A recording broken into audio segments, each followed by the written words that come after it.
Watching Capital One Bowl Week. One of college football's great days, New Year's Day. ESPN takes you from one end of the country to the other as teams leave an indelible mark on their season. For Nebraska, it's been a season filled with drama. Nebraska wins the game on the final play of the contest. Oh, baby! Close calls and emotional overload defined the Huskers' path to Jacksonville. Georgia has been overwhelmed, and they've overcome. And the Dogs survive and win it in overtime. A talent-rich roster hopes to take out the Huskers. It's New Year's Day. For 12 teams, it's the first chance to make a lasting impression. Welcome to the TaxSlayer.com Gator Bowl. They played 1 year ago, 140 miles to the south of here. Today, Georgia and Nebraska meet again in the Sunshine State, kicking off 2014 in Jacksonville. Good afternoon, everybody. Mike Patrick, Ed Cunningham. It's great to have you with us. Janine Edwards will join us shortly. Each one of these teams comes into Jacksonville without their record-setting star quarterbacks. But for Georgia, we will see the future at that position, and it looks like a bright future, too. When Hudson Mason took over for Aaron Murray, who was injured in the back half of the Kentucky game, everybody knew what this guy brought to the table because he's a fourth-year player in the system. He gets the ball out very quickly. The receivers talk about how you better have your head around or the ball will hit you in the helmet. Now, luckily for Mason, like when Murray got Todd Gurley back after that midseason ankle injury, this guy is a difference maker. Not 100% yet from that ankle. And in talking to Mike Bobo, the 240-pound Gurley is not quite able to make the cut and have the speed that he had last year. However, during bowl practice, they said he looked as healthy as he's looked than before the Clemson game at the very beginning of the season. For the Cornhuskers of Nebraska, it has been an up-and-down year, and for head coach Bo Pelini, a volatile year. Janine Edwards has more on that. Yeah, Mike, to quote Pelini, it's been a long, tough season. And he's not just referring to some of their injuries or losses. It started back in September when an audio tape surfaced of him from 2 years ago bashing the Nebraska fans. Then during their last game of the season, he had a confrontational exchange with an official. After that game, in his press conference, he said, quote, "If they want to fire me, let them fire me." He said the constant speculation about his job status impacted and hurt their football team. He told us it just wouldn't die. I was answering the same questions day after day after day. Well, Pelini finally got resolution when athletic director Sean Eichhorst gave him a vote of confidence, and Pelini said once it all came to a head, it was great for our program. And we got the feeling that Pelini's extremely bullish on the future of the Cornhuskers. Mike? Thank you, Janine. And here come the Cornhuskers, 8-4 out of the Big Ten. Getting ready to meet the Georgia Bulldogs. Your thoughts? It's amazing when you really drill down. We didn't have Nebraska this year. We had them twice last year. All of the noise around the program, you start thinking, well, is there a problem? But when we talked to Bo Pelini just this week, he was as relaxed and, as Janine said, bullish as I've ever heard him about this program. Sure was. After that Iowa loss, they actually had 4 to 5 commitments from big-time recruits. This program, if you look at it, when the Big Ten splits, going into next season, I think you have to put Bo Pelini, Nebraska, at 1A or 1B with Wisconsin on that side of the... They weren't going to fire this guy. This team is trending in the right direction. The Bulldogs, with all the local support here in North Florida, take the field. We welcome you to 2014, a New Year's Day packed with bowl games. We'll get it rolling from Jacksonville, Florida, coming up next.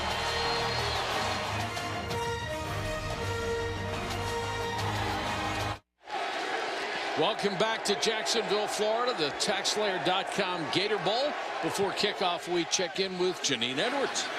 Well, guys, we'll be seeing Tommy Armstrong start today, and he is somebody that the coaches say has, quote, that it factor. The players say he's got that mojo. He's 6-1 as a starter, and that's thanks in part to great vision and making good decisions, the coaches have told us. But they've had to keep the game manageable for him. He's just learning defenses and coverages. That's the one thing that he says he wants to do better today. They say he's just learning. We don't want to give him the fire hose to drink out of. We want to give him a garden hose. Mike? It's a great way to put it. Makes it very simple to understand. And Hudson Mason will be making his second start for Georgia going into spring ball, listed as the #1 quarterback. Will be a big deal for this young man. Decided to redshirt last year in 2012 to buy an extra year behind Murray, and it sure looks like that decision is paying off for Mason. Marshall Morgan has it teed up at the 35. Amir Abdullah and Kenny Bell, both with great speed, are deep for the Huskers.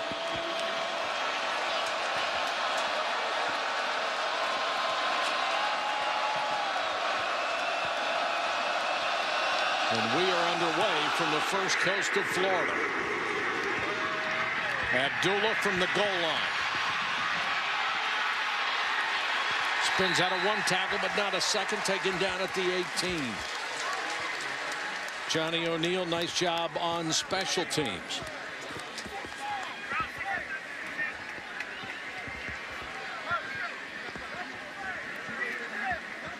Nebraska huddling up near the sideline before the offense takes the field.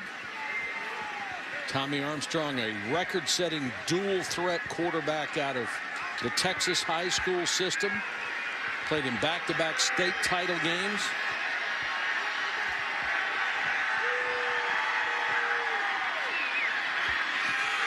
Anunwa trapped in the backfield trying to turn the corner and can't. Holy cow, what a shot he took from Quincy Mauger.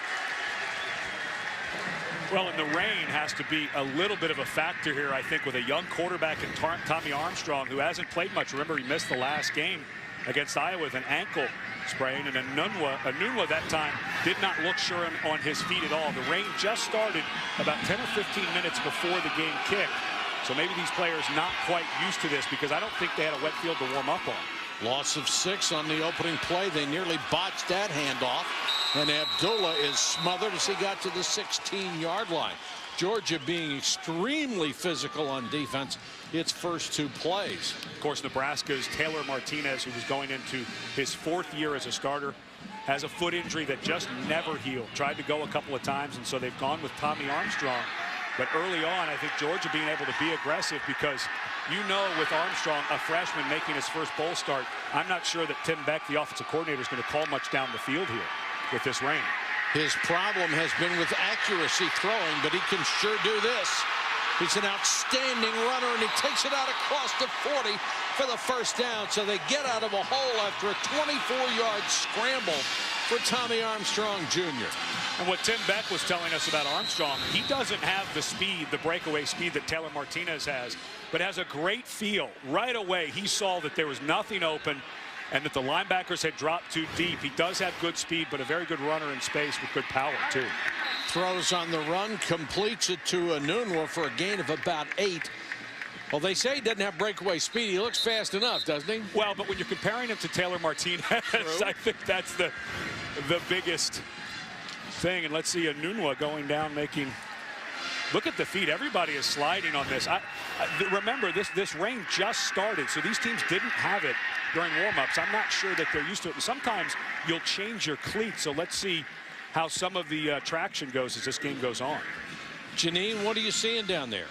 Well, you know what, guys? About 3 weeks ago, the Jacksonville Jaguars, this is their home stadium, they replaced all the grass in the middle of the field between the hash marks. They did not replace the grass on the outer edges, on the seams. So you'll start to see those outer edges getting very chopped up and slippery today. All right, thanks, Janine. Edwards after the play fake. Pressured. Still looking for some place to go and throws it out of bounds. Well, that was a really nice job that time by Armstrong. He was trying to get Kenny Bell to break long. You could see him wave Bell down the field, but nothing there to throw it away. Get yourself to 2nd and 10. A pretty aggressive call now that they get to midfield. Tim Beck, the offensive coordinator, I think, feeling a little better. Maybe things getting settled down. And I think that long run for Armstrong is a good help. It's kind of good to lose your wind a little bit, get that adrenaline out of your system so you can settle in. 2nd and 10 for the Huskers. Bell, they like that jet sweep action. What does that do to a defense, Ed, when you always have somebody from speed coming across the face of the formation? You're half a step slow, because you have to think, I may have to burst to my left to chase this, and then you give the inside handoff to Abdullah. And here comes Nebraska with some pace, getting up to the line of scrimmage, and you can see not great blocking, but enough to pick up a few yards. Georgia shows blitz motion up front by Nebraska. I think it's Ethan Carter, the true freshman tight end, who's been getting a lot of run with Jake Long injured for the better part of the season with a hamstring and an ankle. Young man they expect a lot out of, but that's a big one. You go from 3rd and 8 to 3rd and 12 or 13. That's a big penalty. Everybody gets a little antsy when they see that corner showing blitz.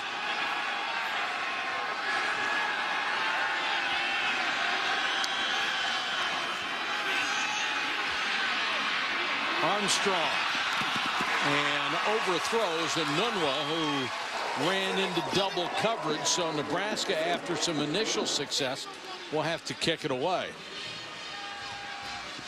Well, let's watch the ball handling between the snapper, Gabriel Miller, who's done a fine job for Nebraska so far this year, a true freshman, and the punter, Sam Foltz. Foltz works as the snapper, or excuse me, the holder and the punter, so has good hands, but not much wet ball work before this game because the rain started when the teams mostly were in the locker room after warm-ups.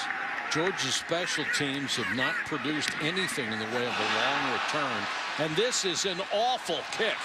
Straight up and to the right.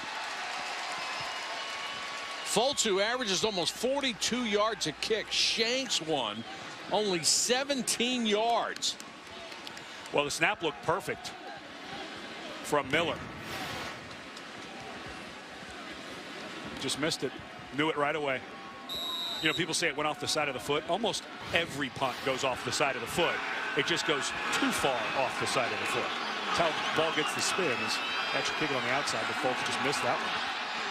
Hudson Mason is the quarterback out of Marietta, Georgia. He'll toss to Gurley. Georgia likes power football, and Gurley will get a couple. Mason's done pretty well, completing almost 65% of his passes so far. 4 touchdowns, 2 picks. Really gained a lot of confidence in that game against Georgia Tech. They were down 20-0, and he led the comeback when they finally won it in overtime. Gurley again. You may not see the burst from Gurley that you saw last year in his freshman campaign and in the first game this year because that ankle is still bothering him. And you go all the way back to the Clemson game, the 75-yard touchdown run, where if you hadn't seen this guy play as a freshman, you thought, you know, 235, 40 pounds that fast. Strained a hip and a quad during that. Wasn't healthy for a while. Then he sprains his ankle. And the month off helped a bit, but the coach is still not convinced he has his entire burst. The ankle cost him 3.5 games and cost Georgia valuable positioning.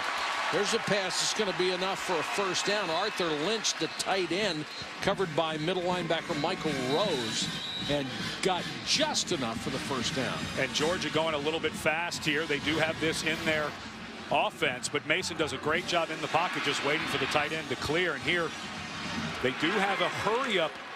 It is something that Mike Bobo installed a few years ago, and Mason, a guy who in high school operated exclusively in the hurry up. So Mason, a guy who is very comfortable if you go fast. Well, watch for a play fake trying to take advantage of Andrew Green, number 11, who made that last tackle. When they showed the ball to Gurley, Green just came like a freight train out of the secondary to make the tackle. Gurley on a little delay. Gets to midfield, and it will be 3rd and about 6. Michael Rose again in on the stop for the Huskers. What a gigantic improvement for Nebraska defensively. John Papuchis, the defensive coordinator, second year in that role. We were talking to him. He said, at the beginning of the season, they're so young up front. There is only one senior in this group. Pardon me, there's with Ciante Evans and Jean Baptiste, the seniors on the corner. The front 7 were such a concern, and boy, did they grow as the season went on. And incomplete, almost a shoe-top catch over the middle. Kenny Towns had a shot and couldn't come up with it. Mason's got a funny little throwing motion, doesn't he? Yeah, he flicks it a little bit, and this is an inaccurate pass that one of the things that Mike Bobo, who's also the quarterback coach, has been working with Mason, is a little more lower body in the throw, and that ball was just off the mark. They've been working with that for him because he is such a confident guy with his timing, but that one not accurate enough. Adam Erickson, who has won the punting job, gets it off in Westerkamp. Makes a fair catch just outside the 10-yard line. 39-yard kick, no return. 0-0 early moments here in Jacksonville. Well, one of the really nice stories for Nebraska this year was the bursting on the scene of Amir Abdullah. First team all Big Ten, over 130 yards per game. The 8th player in the rich history of Nebraska to have consecutive 1,000-yard seasons. And to put this in context of how great a year it was, this offensive line for Nebraska at times was so beat up with injuries across the entire offensive line. There were times that until after warm-ups, they didn't know who the starting 5 was going to be for this offensive line. So really a sensational year when you put into context for Abdullah. He has put in his name to be evaluated by the NFL, but does not expect to go. He says, I have a lot of academic work 41 ahead. offense. 5-yard penalty. Main first down. But considering the history of Nebraska with tailbacks, boy, they have had just one legendary guy after another. And this is a guy that, even though he went for 1,000 yards last year in Abdullah, when you watch him on film, he really improved over last year. This year's acceleration is terrific. His vision really has become, and it's really good for 190 pounds. He runs really powerfully between the tackles. Rain's really coming down now as Armstrong takes the shotgun snap and wants to throw. He's got a Nunwa, and there's going to be an interference call on this play. It looked like Shaq Wiggins had a hold of the jersey for about 10 yards, and right at the end gave it a nice little yank. You know, I was watching Wiggins the entire time because you could see Armstrong loading up for that side of the field, and Wiggins was in. Pass, holding number 6 on the defense. The 10-yard penalty results in an automatic first down. But Wiggins had Anunwa just absolutely step for step. Playing man-to-man, you can see the safety playing underneath Quincy Mauger. But right there, the left hand is grabbing the jersey. And that's something, frankly, a lot of defensive backs coach. When you're trailing a guy, if you can sneak that hand in there, but because there was a half yard of separation, you clearly saw that Wiggins was holding. And you do it and hope to get away with it. Yeah. Well, 10 yards is better than a 50-yard pass on the holding penalty. Every time. Abdullah for a couple. The Huskers, as you might expect, very high in the offensive rushing department. They're in the top 20 passing yards. 93rd. It would have been higher if Taylor Martinez had not been injured. He was such a dual threat quarterback. Read option, Abdullah. Nice fake. Used his blocker beautifully. Crossed to 30. That'll be a first down. And they're going to flag. Yeah, they're going to get the defensive end that Armstrong was reading. Senior Garrison Smith. Number 56 on the defense. Unnecessarily throwing the quarterback to the ground. 15-yard penalty. Automatic first down. Well, the microphone of our referee was breaking up, but the call was unnecessary roughness, and he said that Smith threw down the quarterback unnecessarily. And you saw it there on the tail end. You're always going to be safety aware with quarterbacks. But, you know, to me, if you're Smith, you think the guy has the ball, you're going to make the tackle. I think if you're going to run the read option, you have to let the defensive end who's unblocked go make the tackle. I didn't think that was unnecessary. Well, you have to believe that he doesn't know whether the quarterback kept the football or not.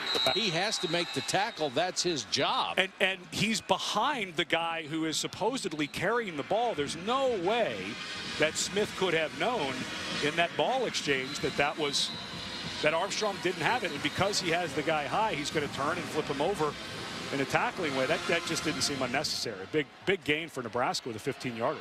Jamal Turner got the last carry, and Abdullah comes back into the ball game. Nebraska operating from its own 48. Armstrong with good time. Now he's flushed. Young man can certainly move and get out of trouble. No wonder they like him so much. That was a huge, huge break of contain on Ray Drew. The defensive end of that side slipped just slightly. I think this rain is really starting to have an impact on the defensive players as they're going to plant their feet. And Drew, it looked like he was going to break contain anyway. Quarterback was just a bit outside of him, but when 47 went to put his foot in the ground to change direction, he slipped, and that's when Armstrong got away from him. Third down, call it 5. They'll run the option again. Armstrong, pitch man was covered up. Beautifully defended by Georgia that time. Armstrong had absolutely nowhere to go. He knew he couldn't keep it. Then he looked. He knew he couldn't pitch it. Floyd, nice job on the outside. Got all of the bodies over to that side. You're running an option into the short field.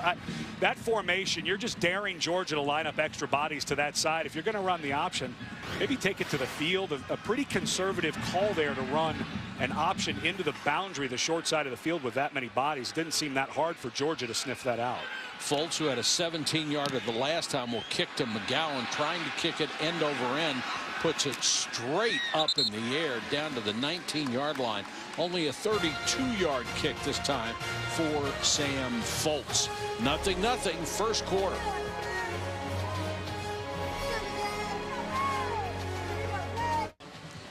Capital One Bowl Week continues today. Two of the nation's most physical teams will collide in the granddaddy of them all.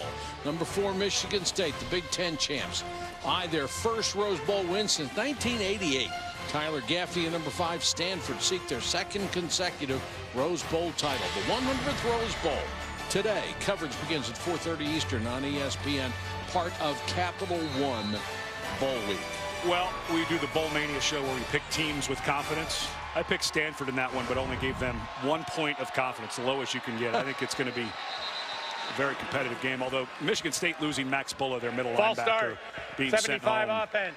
To me, the difference in that game remains first down. Is the Stanford offense. I think they are both so good defensively. I think that's the only edge in the game.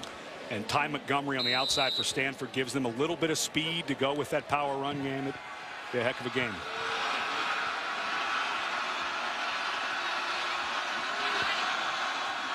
First and 15 for Mason. Play action fake to Gurley this time, and they'll throw to the tight end. Lynch makes the catch at the sideline, enough for a first down, out to the 34-yard line. He beat a good one, Jean-Baptiste, the senior corner, for 17 yards. And Lynch has really stepped up and become a weapon away from the line of scrimmage with all the injuries at wide receiver for Georgia. It's been a nice story his senior year. Back to what they do best with Todd Gurley. The thing that makes Gurley so tough is he's 235 pounds and he can run. I mean, he has outstanding speed. It was funny talking to Mike Bobo yesterday. He was looking at the two deep chart and he said 235. He might be up towards 240 by now. Gurley straight up the middle. Runs over a tackler to the 43. You know, Janine made a report earlier about the field, how the middle of the field. See all the sand on the back of Gurley? When a field is struggling late in the season, especially in NFL stadiums, there's new grass outside of the hashes, or excuse me, outside of the hashes, old grass, and they pour a bunch of sand in there to try to keep it down. And that, with the rain, I think, can start making it tough when guys get near the sideline and make cuts. Play action fake to Gurley again. Mason on the run, throws it away. Interesting thing about the play action fakes now to Gurley, they have begun to use him so much in the passing game that once you give up on the run and start to bail and go somewhere else, he's out in the pattern. Well, and the other thing that Georgia does, and we haven't seen yet, is the screen to Gurley, where it looks like Mason's dropping back. They get Gurley set up right around the offensive tackle. They'll also run wide receiver screens, but Gurley not in the game now, but still, this is a big screen team in Georgia. 4 wide receivers here. Instead, they'll give it to J.J. Green, and Green to midfield, about 3 yards shy of a first down before Corey Cooper, one of the safeties, makes the tackle. Well, we were talking about what Bo Pelini had to deal with this year, but for Mark Richt, You lose your 2 fastest receivers in Malcolm Mitchell and Justin Scott Wesley. Your backup running back, very productive guy in Keith Marshall. All 3 of those tear an ACL. You also lose a good tight end in Jay Rome. And then, of course, you lose Aaron Murray, your 4-year starter quarterback against Kentucky. They have had to overcome a ton. Mason looks to the right, then goes back to his tight end again. The 3rd catch for Arthur Lynch, who really has good hands. They've started using him a lot more late in the season. Well, you knew it was going to be a tough year when the 4th offensive play of the season is a 75-yard touchdown run where Gurley pulls a quad, and then Malcolm Mitchell, right there, number 26, tears his ACL when he jumps to celebrate after that touchdown. Gurley was not 100% the rest of that game, and Malcolm Mitchell is one of the fastest guys in the country. So to lose a guy like Mitchell on the 4th offensive play, and your top eventual first-round running back goes out with a, well, not out, but was slowed. It just, you knew this was going to be a tough year for Georgia. Well, if you believe in omens, that was it. And yet, they go and they beat South Carolina. They beat LSU, 2 top 10 teams, and got right back into the mix for conversation for, obviously, the SEC championship, but potentially the BCS title before things really kind of fell apart in the middle of the season with injuries. Yeah, I'm not sure their defense was up to the standard that would lead them to a national title. But without those injuries, I think you're sure looking at least a 1-loss team and somebody who's in the conversation. And something that Mike Bobo, the offensive coordinator, and the entire offensive staff, they had to rebuild kind of this entire offense. They lost all of their speed at receiver. They just don't have that speed on the outside. They became more of a shotgun, ball-handling, screen type of team, and really manufactured a nice offense down the stretch. 3rd and long from the Nebraska 41.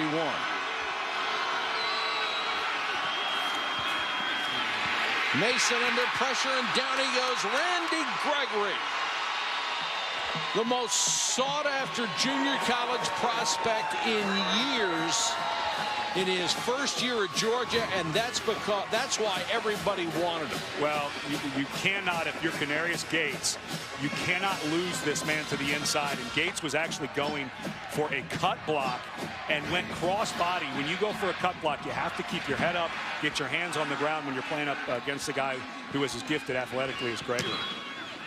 Westerkamp signals for a fair catch and makes it at the 10. 37-yard punt, and the sack by Randy Gregory, which is 10.5 on the season for him, shuts down a Georgia drive and keeps it 0-0.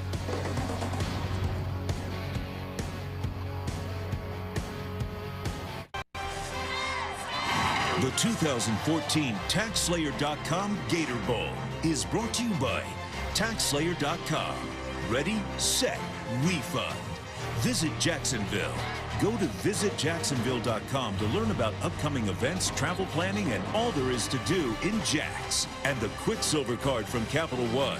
Earn 1.5% cash back on every purchase. Those are scenes from yesterday's pep rally at Jacksonville Landing here in Jacksonville. Both teams attended that. Well, you mentioned we're in the Sunshine State. I haven't seen sunshine yet. I've been here for 3 days. Oh, the temperature's been great. Yes, it has.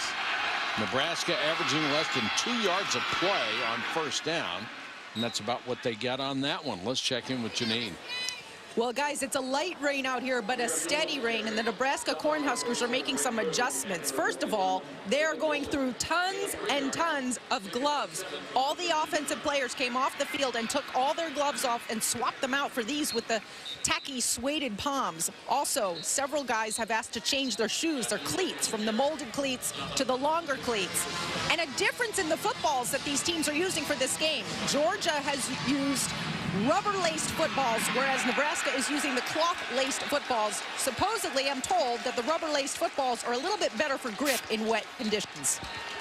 All right, we'll see who might have an advantage there, Janine. And Nebraska trying to go for it on third down, the short yardage situation, and Georgia stopped them about a yard shy of a first down. Here comes the punt unit. And that's a second third down in a row where Nebraska was exceedingly conservative. And I know that the inside run game has worked for them, but they have a guy in Tommy Armstrong who handles the ball well, can get it on the edge. They ran an option into the boundary with an overshifted personnel last time, and this one was just a dive up the middle.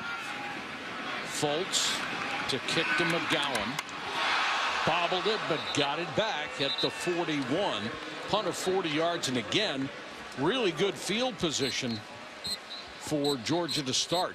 You know, if you have not put on a pair of football gloves in the last 15 or 20 years, it's hard to explain how tacky they really are. And I don't mean that they're out of fashion. Right. I just mean that they stick together quite a bit. Although I've seen some that are out of fashion. But when they start to get wet, that chemical that they put on the surface of those starts to become ineffective. So Nebraska being very aggressive, changing their shoes, using a different ball. We've seen a lot of slipping so far, so we'll see how that pans out as the game goes on. Hudson Mason has Gurley to his left. Gurley out in the pattern, and they're throwing for him. Get the big guy in space and let him do his thing. Takes it to the Nebraska 40, a gain of 19. And this is something that the offensive staff has worked extremely hard, is getting number 3 involved in the run game. Here he's going to end up one-on-one with a linebacker, Michael Rose, and a nice little move. Rose just has no chance to keep up with the speed of Gurley. That's something, if you're Mike Bobo, you put a little check mark next to that play. Gurley back at his more traditional spot, 7 yards behind the line of scrimmage. And Mason under center. Gurley with the carry.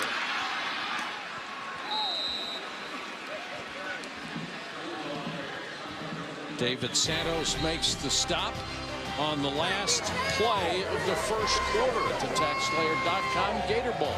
It's 0-0. Visit WatchESPN.com or download the Watch ESPN app to watch ESPN live anytime, anywhere.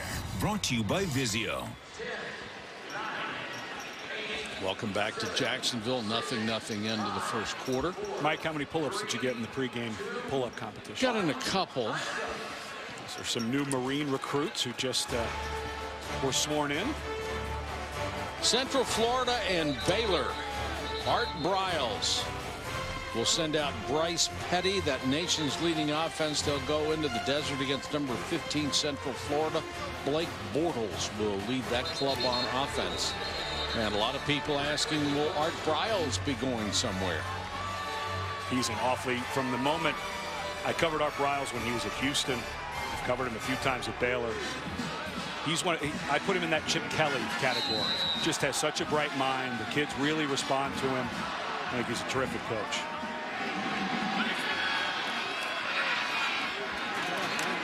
Play action fake, and it's Bauta, the backup quarterback, who starts this series, a redshirt freshman, Fatone Bauta.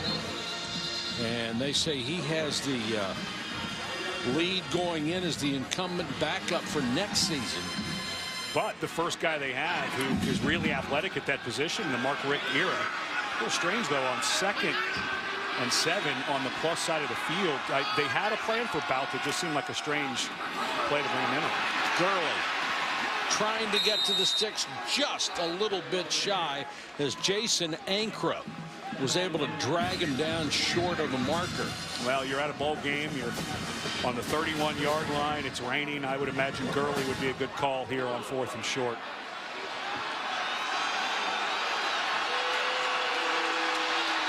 Crowd starting to get into it here. 4th and short, they go for it. Gurley. Now he stretched the ball. The question is going to be, was his knee down before he got the ball to the 30-yard line? Thad Randall, a senior for Nebraska, did an excellent job on Dallas Lee, the left guard. Watch number 64 get stood up as 53 Randall comes in. You see a linebacker coming in, Santos. Whew. If Gurley doesn't stretch, and I'm not sure that they're not going to review this. I think he made it too. I believe he did too. Let's see if any part of his body goes down. The line to make is right there. Yeah, he made it. He got it. Yeah, good spot. Good effort by Randall, though. The running back is Douglas, trying to rotate 3 guys in and out of there to keep Gurley fresh. So he's good to go in the 4th quarter. And Mason has to scramble and just gets back to the line of scrimmage. And this actually is a really nice job by Mason. Last week against Georgia Tech, early in the game, he had a couple of pockets that were fine, and he just would bail out. He just was trying to see too many things. That pocket was starting to collapse. There was nobody open. So instead of taking a loss, at least he was getting up into the pocket and trying to get positive yards. Second 10 is better than second 15 any day. Ran a fast-paced offense in high school, something they may do more of next year. Douglas gets the carry, picks up a couple. Zaire Anderson on the stop for Big Red. This defensive front for Nebraska, and when we were talking to Bo Pelini and John Papuchis, his defensive coordinator, this is a group, this front seven, that got pushed around at the beginning of the season. Very young, very inexperienced. They love the talent they've brought in. We've already seen the impact of Randy Gregory, but they had a bye week. They had Illinois and Purdue, two teams that they were frankly better than and beat. Then another bye week, and coming out of that, they said this defensive front looks like as good as they'll have had here over the next couple of years, and that's saying something. 3rd and 8 over the middle of Lynch to tight end again, open in the middle of the field, down to the 17-yard line. That's his 4th catch here in the first half. He only had 24 for the regular season. And Mason gets another good pocket and does another good job working the pocket. He comes all the way back to Lynch. This was his 2nd or 3rd read, and now Mason on the run. Mason made a great decision. Had a lot of room to run. He could have gotten more, except Rantavius Wooten, his wide receiver out there, was getting ready to get in position to get him a block and simply lost his footing and fell down. It's happening a lot on the edge of the field. Middle of the field's brand new turf. The outside has been through an entire NFL season. We've had some rain. There's a lot of sand in the base there. The footing not good on the outside for either team. Gurley near the 10. They need to reach the 8-yard line. This to me feels like change. This to me feels like the way Lynch is playing at that tight end spot. Because it's 3rd and short, maybe you look at a play action with Gurley and try to slip out. Lynch at 6'5", 254 pounds. This will be the 11th play of the drive.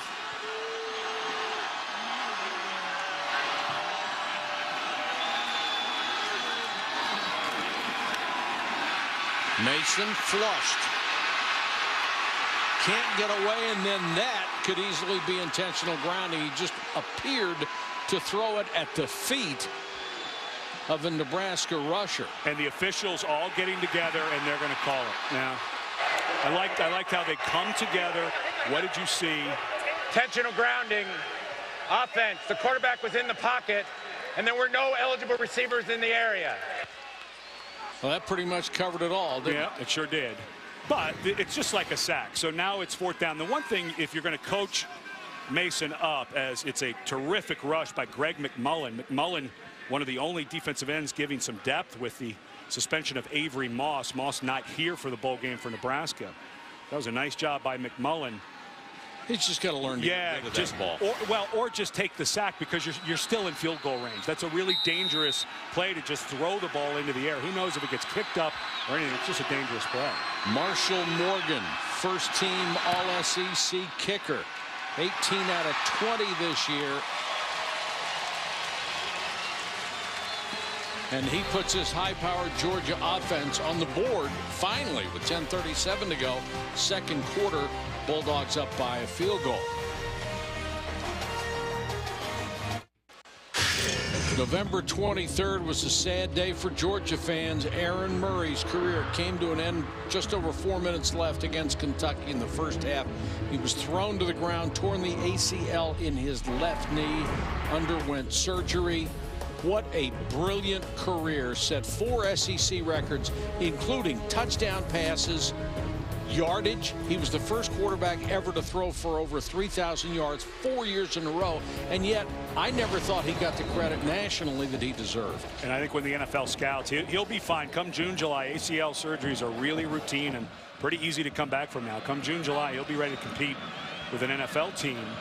But I think when NFL scouts start studying the tape, what he did this year with all of the injuries they had, especially at receiver and running back, to manufacture what he did on offense against this level of competition was extraordinary. Bell on the return, breaks it to the outside with that speed, up across the 35, and here's Janine. Nice enough to stick around in the ring to talk to us.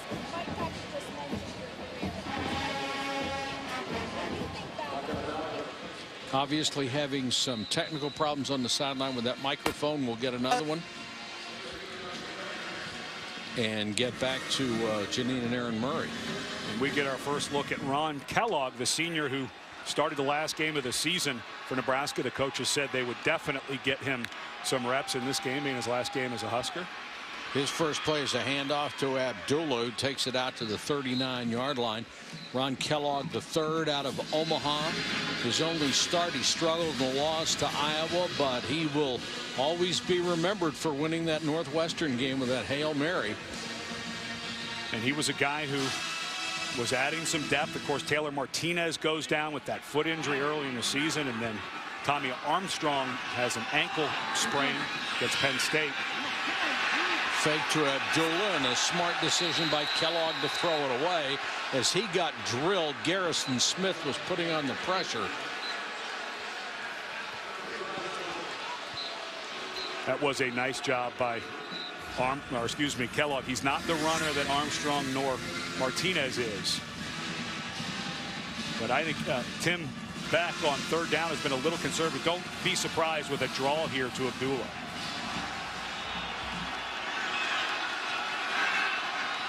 I wouldn't be. The question is, will the Georgia defense be surprised? And they don't do it. Pressure coming. Hit as he throws. The ball falls harmlessly, and they brought the house. You see a new quarterback, let's come after him and see how he reacts to it. And Jordan Jenkins, number 59, was coming from his outside linebacker spot, and did they unload on Kellogg? Left tackle just a little slow. Brett Qualley, one of the many injured players from Nebraska up front. An ankle injury for Qualley, but he was awfully slow out of his stance, and Todd Grantham, the defensive coordinator, knew that they could get some edge rush against these hobbled tackles for Nebraska. Loose ball, still loose. Cornhuskers recover. Reggie Davis bobbled the ball. It's a muff. He never had possession. Lost it at the 14-yard line. Josh Mitchell with the recovery. What a break for Nebraska. Unforced error. Overran the ball a bit. One of the hardest things when you're catching punts is when the ball starts to move. He's running to his right. Davison, as the ball came back to the middle of the field, sometimes balls that have a tight spiral will actually drift in the other direction. And just a huge break for Nebraska. Armstrong back in at quarterback. 1st and 10 from the 14 for Georgia.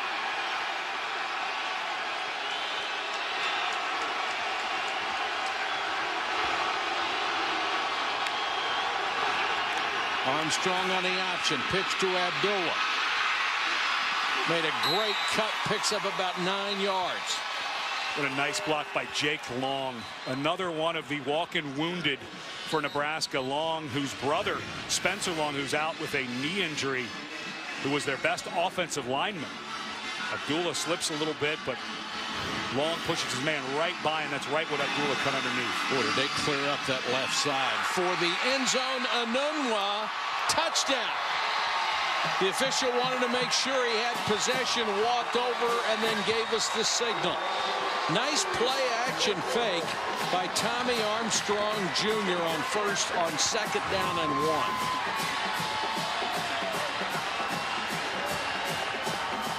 Wow, it's going to be awfully close. I saw the tip of the ball headed for the grass, and I'm sure that we're going to get a review of this.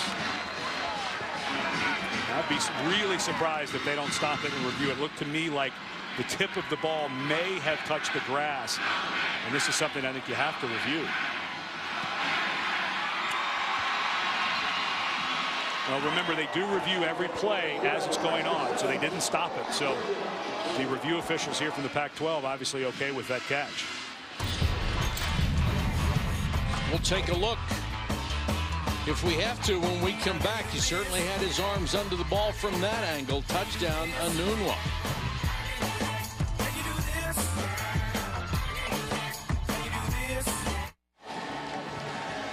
Quincy Anunwa has just tied a school record The 11th touchdown reception in a season, tying the great Johnny Rodgers, set that record in 1971. Well, it's obvious that Tommy Armstrong very comfortable with Onunwa. He's gone to him several times.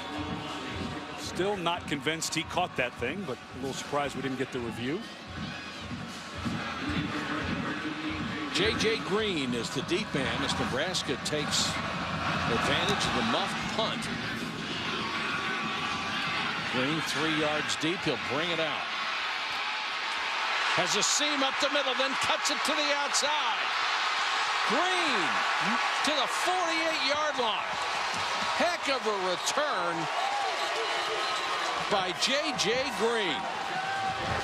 Green's a young man that they really didn't know what position he was going to play. They recruited him as an athlete, and with all the injuries, especially at running back with Keith Marshall, he had to go to running back. And the coaches talked about when they studied him in high school, he wasn't the flashiest guy. He always didn't outrun everybody, but every time that he needed to make a play, be it as a cornerback or a running back or a wide receiver, he always did a big play in the special teams. And Georgia's special teams finally get a big return. They have not had a long punt or kickoff return all year until just now. Let's check in with Janine. Well, Mike, I'm here with Aaron Murray, and you summed up his career earlier as brilliant, and I think we would agree with that. Aaron, when you think back on your 4 years at Georgia and everything that you were able to accomplish, what's the one thing that stands out to you? What are you most proud of? Just how much fun I've had. It really has been an unbelievable experience to be part of such a great university, a great program with some great coaches and some great friends, some friends I'll have for the rest of my life. And like I said, I really did cherish these past 4 years and looking to be a dog for the rest of my life now. How would you describe this season? Kind of an emotional roller coaster, and here you are, would have been your final game of your career. You're watching from the sideline. It's crazy. It's a unique experience to be here on the sideline watching it, not being in there with my guys, but it was fun. I mean, at the end of the day, every single game pretty much came down to the last quarter, the last play, the last drive. So it was exciting. We had some huge wins versus South Carolina and LSU and some fun ones versus Auburn. So it was a great year. Obviously, it wasn't the year we expected, but at the end of the day, you know, like I said, had a lot of fun. Give us a quick scouting report on Hudson Mason. He's a guy that has sat behind you for 4 years now. You know him pretty well. Oh, he's tremendous. He's a heck of a ball player, and you know, he's going to be great. He really did a great job of listening to everything I told him, getting the reps when he was able to get the reps. And the biggest thing with Hudson is during the week, he treated Monday through Friday as his game week. You know, he took practice very seriously, and I think that's why he's been able to come in here early on versus Georgia Tech and in this game and been so successful, you know, his first 2 games. Well, he learned from one of the best. Thanks for your time, Aaron. All the best to you. Thanks for having me. Janine, thank you very much. Aaron, thank you. And that Georgia screen game comes alive. Douglas with the opportunity to play this series. Onunwa out in the flat, and just as fortunate that that was incomplete because it would have lost yardage as Josh Mitchell came up from the corner. Well, this is Rumpf, who's been battling a hamstring. They weren't sure how much they were going to be able to get out of him the play before. Excuse me, this is the play before. Excellent job by Chris Burnett downfield, but the safety Cooper from Nebraska had bailed out. He has to come up and force that. That is not what John Papuchis, the defensive coordinator, wants. He needs a safety coming up to force that. Douglas lowers his shoulder, gets to about the 11. That last swing pass, by the way, intended for Rumpf. And Douglas, a guy at close to 210 pounds. We've already seen J.J. Green gives him a little bit of flash behind Gurley, getting Gurley some rest here. But Douglas, a true freshman, they expected to have to get into the game some, but of course, when Keith Marshall went down, he became a bigger part of the plan. 3rd and 6 for Mason. All day to throw, lost it to the corner and incomplete. Intended for Rhett McGowan, but he got turned around with Ciante Evans in the back corner. And this will bring on the field goal unit. That play just took forever to get going. Nebraska plays a lot of matchup zone that ends up being just straight man-to-man, and there was nobody open. But a pretty good job by this offensive line, a veteran group for Georgia. They've been giving pretty decent pockets for Mason when he needs them. So that'll bring on Marshall Morgan, who was already hit from 38. This will be a 28-yard attempt. And he is true again. Marshall Morgan 20 for 22 this season and 15 straight. No wonder he's all conference.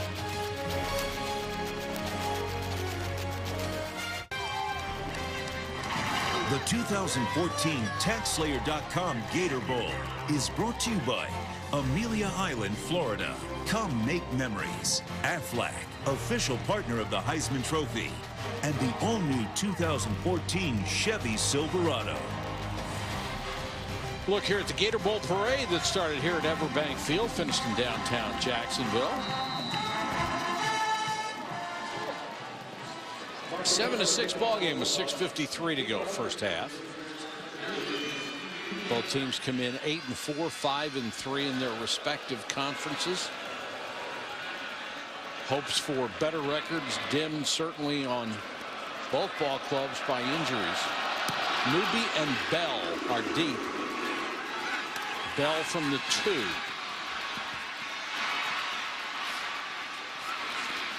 Taken down shy of the 25-yard line, and Nebraska will start from there. Well, let's go back to the drive before. You know, there was the call earlier on Garrison Smith for a hard hit on Armstrong from Nebraska, the quarterback, and here, right at the end, that's. I don't think you throw it. And then the Nebraska staff was a little upset because the guard Brandon Cablano pushed down on Gregory there at the end, but that was awfully close to a penalty on Gregory. I don't think it should be called, but when you call the one earlier on Garrison Smith, I think you have to be consistent and at least consider throwing that flag for roughing the passer. Abdullah on first down will pick up 4, maybe 5 yards out to his own 28. This offensive line for Bo Pelini and offensive coordinator Tim Beck, all of the guys, almost every player up on this front line is one play away from a nick and having to come out of the game. Not a lot of depth behind them either. Abdullah straight up the middle. Can be stopped about a yard shy of the sticks, so it'll bring up 3rd and 1. Now, there's been just so much trouble on the edge of the field for the defenses to plant and get to the outside. Maybe this is something you get wide for Abdullah, and see is such a good, if you can get him to the outsides here where it's slick and it's kind of a toss sweep, he makes a good cut, could be there. Only 1 out of 5 on 3rd down so far. They'll keep it inside, and Abdullah looks like they're going to mark it at least a half-yard past the line to make, so it will be a first down. Have you seen a guy with 190 pounds hit the line that hard? No, he's impressive. He really is. I was working in the studio during the bowl break with Robert Smith, who obviously is a pretty good running back who works for us as an analyst, and he really likes this guy. He described him as a snake with legs. he just slithers through holes. He has a great, the first and second step after he sees the hole are long and explosive. When studying this guy, Abdullah, I'm really impressed. Really, the only knock on him throughout his entire career has been fumbling. He's lost 15 fumbles in his career. That's a ton. Yeah. It's fixable. A lot of times it's a mechanical thing. Carry the ball down by your hip. It's going to come out. You get it up across your chest. I always look at what Kiki Barber did when he was a running back with the Giants. Sure. Had just an awful bout of fumbles and completely restructured how he carried the ball. And it's something that Abdullah has not had much trouble with this year. It is a first down. Imani Cross checks in as the tailback. Went the wrong way, then came back, and they go to Sethan Carter. And Nebraska, they botched the play in the backfield. It messed up the timing, but Armstrong kept his concentration. I'm not sure that Imani Cross did not move before the snap. I think if he goes sideways, it's okay, as long as he's not making a move towards a line of scrimmage. But I mentioned earlier, Carter, a guy that the Nebraska offensive staff very excited, got a lot of time because of the injury to Jake Long. You see, Jake Long, has the ability in the middle of the field to make a play. Spot the ball at the Georgia 44, 1st and 10. Fake the fly sweep to Turner. Armstrong with all day to throw. Throws late, completes it to Bell. Somehow that ball got through a couple of defenders. Quincy Mauger was right there. He thought it was his. When Armstrong let this go, I was watching the coverage, and there was nobody open, including Bell. There were 3 guys closing into the area. Armstrong gets a good weight transfer, but Mauger late getting over there in the corner of that side. Excuse me, the safety, Corey Moore, also late. Boy, did he fit that in. Abdullah. And one guy that's missing for Georgia, Josh Harvey Clemens, who was suspended for breaking team rules, is a huge loss, especially with a team that has a running back like Abdullah. Harvey Clemens, a guy with some size, can go out in space. And you're talking to Todd Grantham. He thought that was going to be a huge miss for this Georgia defense that has had its struggles this year. I mean, he was a big safety, 215 pounds. He could play in space, could come off the edge. That's a big loss for this game. Fake to Turner, keep by Armstrong. Nothing there. Good play by Garrison Smith to stay home. It fits the rest of your offense, that fakes fly sweep. Awesome. Try saying that 3 times real fast. Really seems to have an effect on defenses that you want.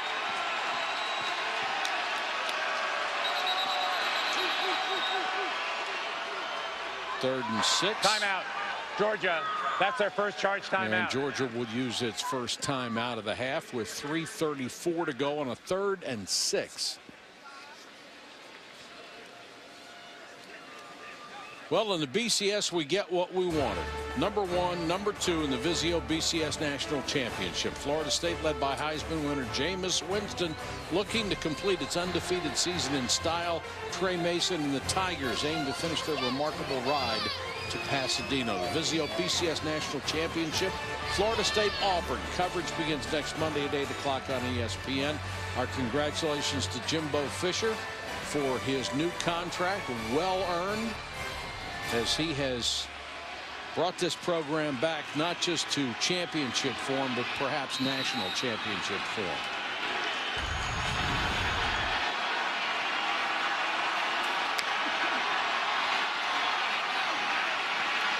Armstrong with good protection, throws to the corner and bobbled and dropped by Turner.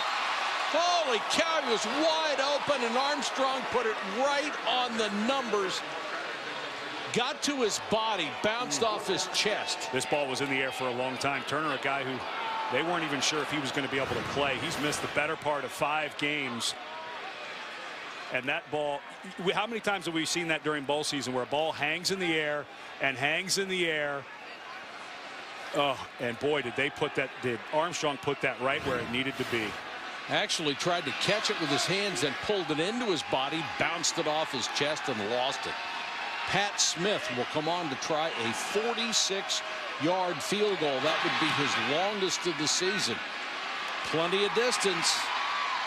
And Pat Smith knocks it through. He's only missed once this year, and that was from 48. So both of these place kickers have had outstanding seasons. And the Huskers with a little breathing room at 10-6.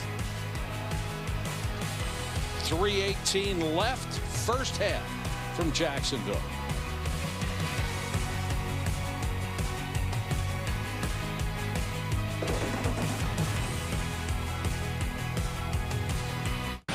All right, John, and Happy New Year to you, my friend. Starting from the 25. Hudson Mason brings them out. Gurley is the tailback. They'll send him out in the flat and throw to Gurley. Well, George, I'll tell you what, I'd do that about 30 times a game, wouldn't you? Yeah, but if I'm the Nebraska coaches, I'm saying, hey, Rhett McGowan, the receiver to that side, just cleared out the entire side of our defense to get Gurley there. He was running a route, but I wouldn't be surprised if Nebraska coaches complain about a pick. But, you know, one thing to keep in mind here is Hudson Mason, because Aaron Murray, the 4-year starter who got hurt against Kentucky, second to last game of the year, because Murray had so much experience, Mason actually ran the hurry-up drill every Thursday in practice this season. So he's had a ton of reps in this exact situation. And it's the kind of offense he ran in high school. Again, Gurley off the left side across the 40. You can tell if you've seen him before, he is not 100%. That ankle is still bothering him.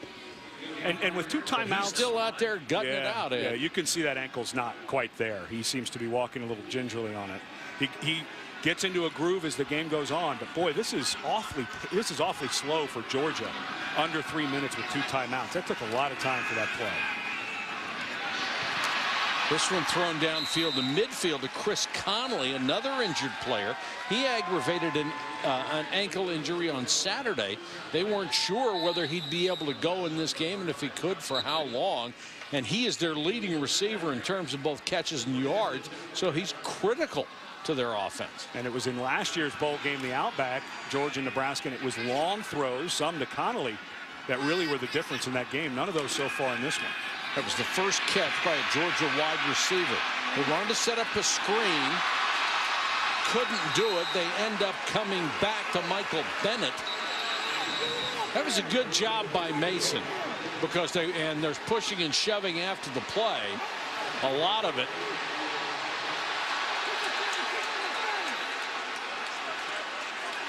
Yeah, and there's been a little bit of a tussle. There's been a couple of times where Randy Gregory, the All Big Ten first-year defensive end out of junior college, and Nebraska needs to be careful. Gurley,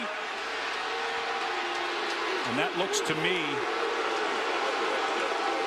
Josh Mitchell. Yeah, Josh literally Mitchell had to be dragged away from a confrontation. He's got to be careful.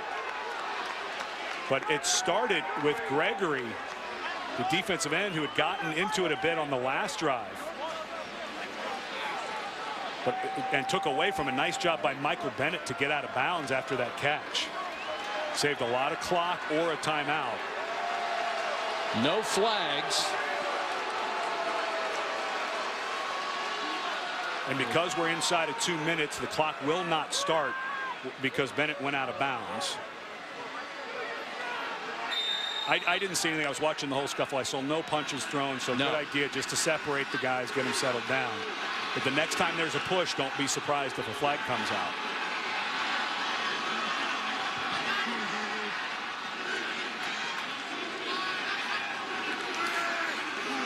Mason, pressure coming up the middle, throws deep sideline again to his tight end Lynch. Lynch has been very, very active. That ball hung in the air quite a while. I'm sure Lynch is thinking, come on, get here. Well, we already saw Jamal Turner for Nebraska drop what looked like a sure touchdown for a ball that hung in there. Mason falling back a little bit. You know, that's one of the things the coaches are working with. Even with pressure, you got to step in, but got the ball out on time. That's the one thing Mason does. He may not step into every throw, but he threw the ball before Lynch came out. Lynch really good body control for a big player. The tailback is Green, and they'll give it to him. Trying to use that speed, gets to the 21. And now Nebraska needs to start thinking about some timeouts here. They've got all 3. You know that Georgia's in line for at least a field goal. Maybe not here on second down, but I think after third, you'd probably start thinking about a timeout.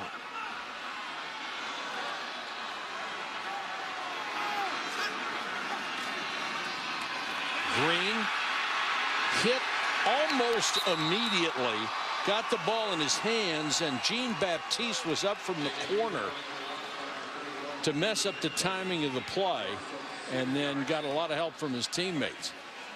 And Georgia seeming to be, they're lining up, but boy, a lot of clock has run off for Georgia. I know it's third and long, but if you pick up the first, now you're going to be battling the clock to see if you can get any throws into the end zone.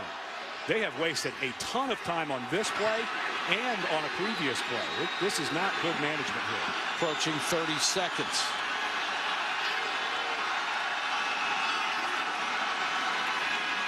Three-man rush. Swing to Green. Lost his footing. Gets back to the 21-yard line.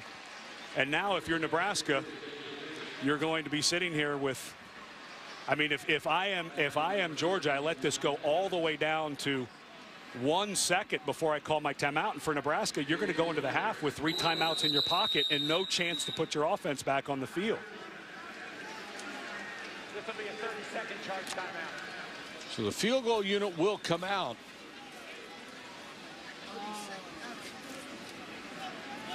Yeah, that's one of the things you go into the offseason. If you're Mike Bobo, this would be a huge learning experience. You know, you can put the game clock, see the frustration for Mason, but I think at times they were their own worst enemy. That third down, they probably should have had somewhere around a minute left on the clock, but they got it all the way down into under 18 seconds. And this is something that Mike Bobo, they're getting a stretch before he goes down for halftime that you can work on in the offseason and just show those precious seconds that roll off. And of course, for Nebraska, you get no chance to go on offense. Morgan already connected from 28 and 38. This will be another 38-yard try out of the hole of Adam Erickson.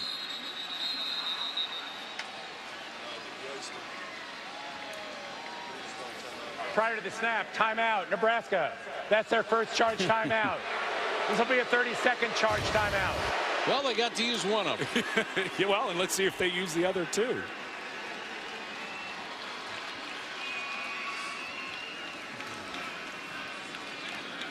Capital One Bowl Week will continue with the grad daddy of them all, number 4 Michigan State, led by Connor Cook, against Tyler Gaffney and number 5 Stanford, looking for back-to-back Rose Bowl titles. Our coverage starts at 4:30 Eastern on ESPN, part of Capital One Bowl Week. The Rose Bowl, number 4 against number 5. If you like defense, you're going to love that game.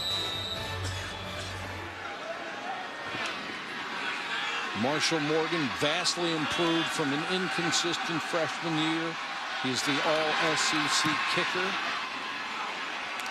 and hooks it just inside the right post. 3 field goals in the first half for Marshall Morgan, and we have a 1-point ball game. The Bulldogs with all their points on Morgan field goals. Let's go to Janine. Bo, I know the weather has kept your equipment guys busy. How much is it impacting your play calling? No, not at all. I mean, it's not that bad out here. I mean, it's got a little bit of, you know, obviously the ball's a little bit wet. It's not too bad out here, and it's not impacting anything that we do.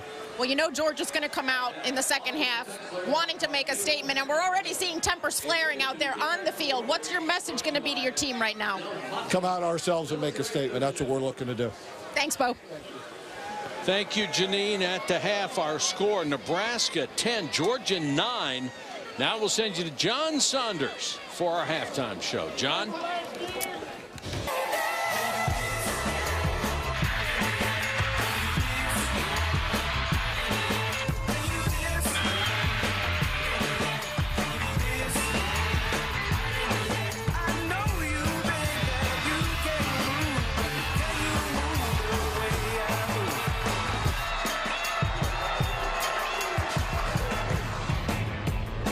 To the TaxSlayer.com Gator Bowl.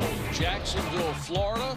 Nebraska holding a 10-9 lead over the Bulldogs of Georgia. Georgia was able to move the ball in the first half up and down the field, but they had to settle for field goals. They got 3 of them, but they can't seem to punch it across. And I think the biggest thing for them and inside that kind of 20 and in is Todd Gurley's health. He just doesn't look like the same guy we saw last year or earlier in the year against Clemson. So for Hudson Mason, I think it's got to come to the screen game. They're missing all of their vertical threats in the pass game, which was how Georgia beat Nebraska last year in the Outback Bowl. So I think for Mason, it's about getting the other guys involved in the screen game around the line of scrimmage, because they just don't have their 240-pound bruising tailback at 100% right now. Georgia gets the ball first. See what kind of halftime adjustments they may have made. And their drive chart, you don't see a drive over 54 yards. And you see the result of 3 of the 5 drives, field goals. And give some credit really to Nebraska defensively. This front 7, it's hard to put into context how much better they got over the year, over the season. Of course, a lot of true freshmen out there right now is Malik Collins. But they have gotten so much bigger in the middle. Vincent Valentine's a guy who stepped up. Don't take away what this front 7 has done and the improvement they've made over the season for Nebraska either. Mason under pressure, sidearms it to Gurley. What a play just to keep it alive. He threw it between 2 guys who were after him. Thad Randall nearly had him. Great job by the defensive front. Randall, you know, you get stuck in that place. What a side flip throw. Again, a little bit dangerous. Remember that throw earlier when he got called for intentional grounding, but he's able to slip that in. Good recognition, though, by the front for Nebraska. And Gurley has good hands. Blitz coming. Mason to Gurley, and on cue, he dropped the ball. Something they worked really hard on with Gurley. Obviously, a sensational back when fully healthy. But when they lost Malcolm Mitchell, their fastest receiver, Justin Scott Wesley, who, if it was a 100-meter race, would probably beat Malcolm Mitchell. He's a 10-2 100-meter guy, and they just lost all the vertical stretch of the wide receivers that they had going into the season. So Gurley's had to pick up the slack in the pass game. Four-man rush. Mason with a lot of time. Throws it right to a defender. Josh Mitchell with the interception. And Mitchell slides in safely at the 38. The 14th interception for that defense. And earlier in the game, we saw Mason have a tough time with the ball coming out, being a little bit wobbly and getting off track. One thing that they've worked on, he's had some accuracy issues. But this ball just seemed to really float to the inside. Good physical coverage that time by Josh Mitchell. And he's going up against the gimpy Chris Connolly. I'm not so sure Connolly, because of that injury and the good physical coverage by Mitchell, that was more to do than the throw being off by Mason. Tommy Armstrong, the third, gives it off to his tailback, and Abdullah plows forward. Remember that Nebraska's only touchdown came as the result of a break, a muffed punt deep in Georgia territory. So can they take advantage of another turnover?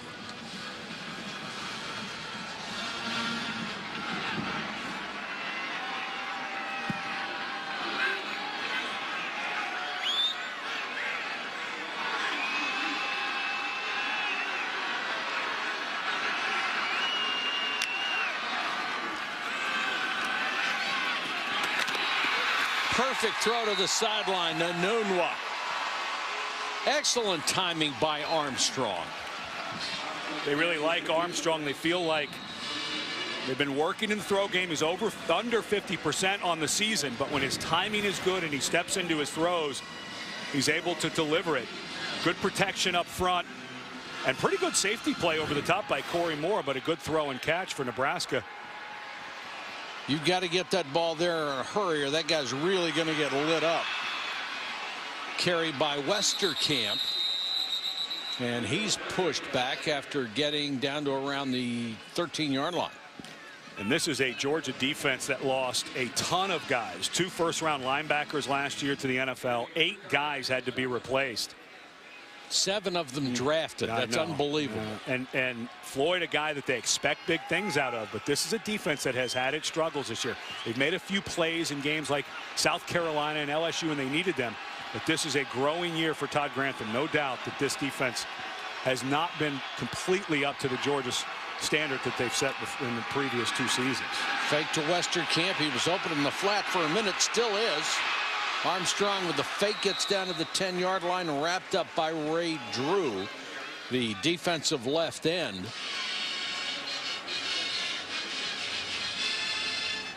You know, this is a place where you could look for Nunwa. Seems to have a good feel. He's a bigger receiver. The corners for Georgia, not huge guys. Nunwa lined up to the right. Over on this side, he's coming. He's moved in. Look for him maybe to run something to the corner or outside potentially. 3rd and 5. Georgia showing press coverage on the outside. The slant over the middle, incomplete, intended for Bell. The penalty is going to be called on Damian Swan, the boundary corner. He had the coverage on Bell, and there was contact.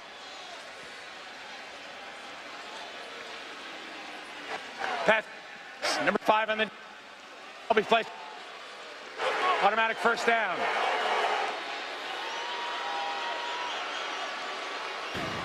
Quick slant to the left. They had motion over there. Yeah, Swan just never let go of him. He had great position. If he just lets go, I don't think that they call that. You're allowed to make that contact. Just never let him go. 1st and goal. Abdullah, no signal yet. He's at the goal line, and they are going to mark him just short.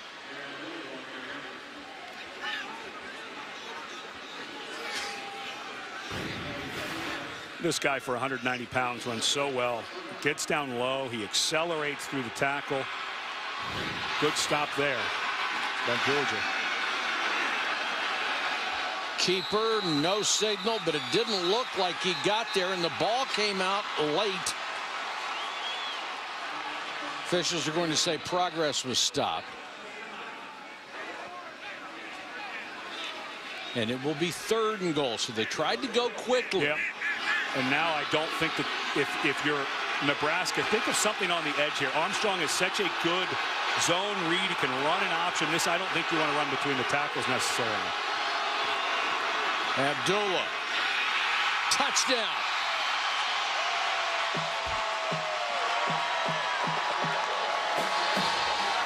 Came in 7th in the country in yards per game, and if you haven't seen him before, you can tell why. He is a good one. Well, they ran that fly sweep fake to Kenny Bell, and it froze the linebackers, and that looked like a much better block up front on that left side. Jake Cotton, Brent Qualley, these are all guys, Pensick, the center, all guys for Nebraska who are battling some type of lower leg, either ankle or knee injury on this offensive line, playing well. Smith for the point after. Both touchdowns coming after turnovers. And it's 17-9. The Huskers over the Bulldogs as Abdullah caps that drive.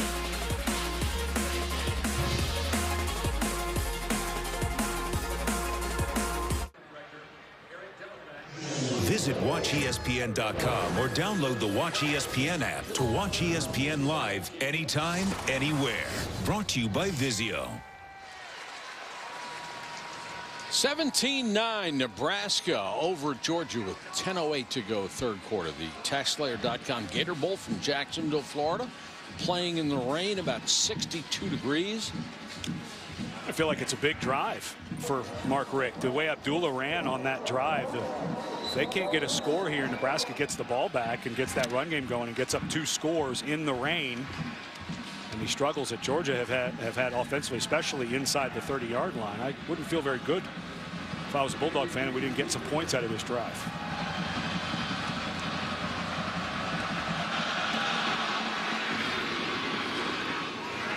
J.J. Green, 7 yards deep, lost his footing. He wanted to bring that thing out. It's been a year of what might have been for Georgia. 6 games of over 500 total yards on offense. 2 for 4 against top 10 opponents. They lost by a combined 8 points, and Aaron Murray was the capper. They lost him to an ACL injury that ended an exceptional career. Set all kinds of Georgia and SEC records. The one thing missing from his resume was a conference championship.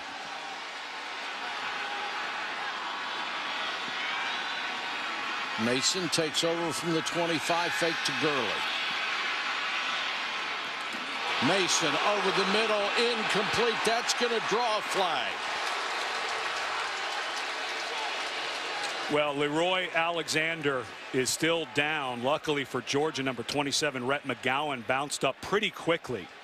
But this is one of those plays when you look at the targeting rule, and we'll take a close look at this one very slow, and let's hope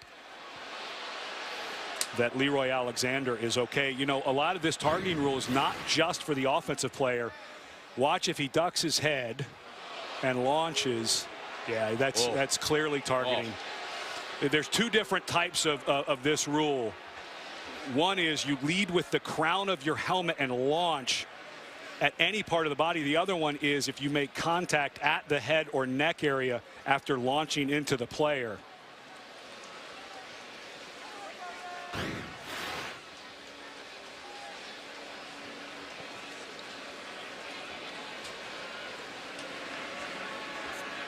Well, we could not hear, but we did see the personal foul. It looked like he said it was on 18, Leroy Alexander. But the key now is let's hope that Alexander's okay. Again, this rule is put in for both players, not just the offensive player. Let's bring in Craig Battaglia, who is our Pac-12 officiating representative, and this is a change in culture in the game. Correct. And everybody's got to get used to this, don't they? Yes, they do. And you know, when both players are going like that, and when they both duck their head like that, it's really tough to make a call in that situation. And hope this player is okay. But boy, obviously helmet to helmet contact. Right. And remember that they review this every time. Correct.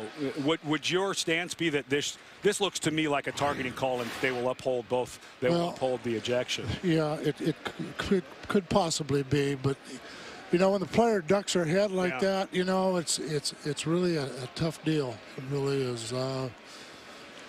Yeah, that's the hard part. You know, Rhett McGowan, as he's going down, he is going lower, and you know the one thing. And Craig, I'd like to get your input here. Do you feel like, because a part of this rule in both rules is, does the player launch into the offensive player? I don't see a launch there, Ed. Yeah, you know, it's the more we watch this, I'm not sure Alexander. He does duck his head, which is not illegal. Right. You're allowed to duck your head. But to me, I don't know that it's going to matter whether Alexander's ejected or not, because from the looks of it, I don't know that he's going to be able to play. But remember, the penalty is not overturned, even if they say the targeting wasn't there. No, and it was obviously contact to the head of a defenseless receiver. So Georgia has it out at the 40. Can Gurley get something going here? He'll pick up almost 5. Chased out of bounds by Corey Cooper. And we are double checking because the referee's mic was broken that there was an ejection again. And the report from the field was that targeting was not called.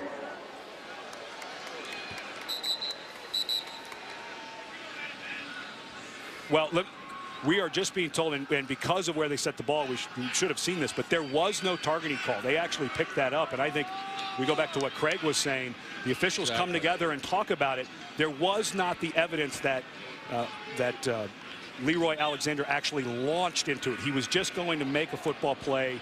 He wasn't leaning forward and launching into the player. So I think rightfully this Pac-12 crew pulled off the penalty and no ejection on Alexander. Again, watch, he never launches. He's just lowering and running through the play. If he gathered himself, dropped his hip, and thrust into the receiver, that's the part that's called targeting. And I think, as vicious as this hit is, I think the Pac-12 officials on the field got it right not to call targeting. Unfortunately for Georgia, it's for Nebraska, it's their player who gets hurt in this. Well, let's be clear, even though it wasn't targeting, it is a personal foul. Correct. So it was a 15-yard penalty. Pardon me. Yeah, it was a 15-yard personal foul, but not targeting. And the one thing you have to remember, there are a lot of reasons to call personal fouls, and one of them is you think the player is not going to make a football-like play. And I think what they saw with Alexander was he's dropping, he's putting his arms in, not going for the tackle, waiting for the guy to cross. So that's why a personal foul is called instead of the targeting. Nebraska was showing blitz. Mason backed off. And they go to a run play, and it looked like Nebraska won the mind game there. It appeared they changed their defensive set. And Thad Randall made a nice play from his defensive tackle spot for the stop. Now it's 3rd and long. Well, and this is where, if you're Nebraska, you're ready for Gurley to catch a screen pass or something like a swing. One thing that they've been doing is swinging him out over here to the left and let the 2 receivers kind of run these guys off to the left. They want those defensive linemen and the linebackers to think screen constantly because Georgia's so good at it. Mason underneath to Gurley. Fighting for yardage. 1st down and more. Gurley. Man, you could tell when he took off, it was everything he had. If that ankle goes, so be it. He's getting every bit of yardage he can on this. And one of the best for Nebraska, Ciante Evans, could not make the tackle. And this is exactly the matchup that John Papuchis, the defensive coordinator, wants. He wants Ciante Evans, the nickelback who plays all over the field. They had him on Gurley, the right call. Gurley made a nice move, and you're right. That acceleration button's just not quite there for number 3. Boy, you got to love that kid. He's playing with great heart. For the end zone and overthrown, had a wide open Michael Bennett. Could only get one hand on it. Robert Flores has an update from the studio. Robert. All right, Mike, Surface instant replay. Check this out in the Capital One Bowl on ABC between Wisconsin and South Carolina. Bruce Ellington to the quarterback, Connor Shaw. Ellington catches touchdowns, throws touchdowns, also plays on the South Carolina basketball team. All right, thank you, Robert. Georgia with a drive. They're down to the 26-yard line. Looking at a 2nd and 10 after Mason narrowly missed a touchdown throw. Green moves the pile to about the 21 before he is stood up and pushed back. Watching number 44 for Nebraska, Randy Gregory, the junior college transfer that they worked so hard to get. Every team, if you looked at the teams that were recruiting this guy, you knew what level he was playing at in junior college. Well, it was the top 20. Yeah, a guy who played mostly stand-up outside linebacker in junior college, just getting used to playing defensive end, down to about 240 pounds. He'll get up to 260 or so during the offseason. He has been a load for Big Georgia. play here, 3rd and 5. Gurley swings out. Instead, they throw to the tight end, Lynch. They have used Gurley running to the flat and Lynch running underneath patterns so beautifully in this game. 6 catches for Lynch. And you notice the quarterback Mason looked toward Gurley. That influences somebody in the defense and opens a hole for the tight end. What a terrific job by Mike Bobo and the entire offensive staff for Georgia to develop plays for guys like Lynch when you lose as many top line players at receiver, and of course their backup running back and Keith Marshall. Done a fantastic job of developing things that work. Really well designed. Douglas is the tailback. He'll get the carry. Douglas wants to throw. You might want to tear that page out of the playbook. Douglas looked uncertain as soon as he got the ball. And that looks like Chris Burnett, the right guard, who's getting up a little gimpy, but this was excellent coverage downfield by Corey Cooper, the safety for Nebraska. And a really nice job at the point of attack there. Wasn't exactly carrying it like Dan Marino. No. And we just got a flag.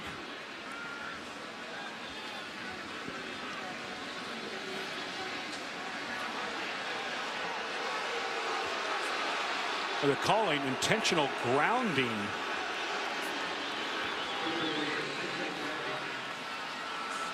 Well, here's the thing. You have to be out of the pocket.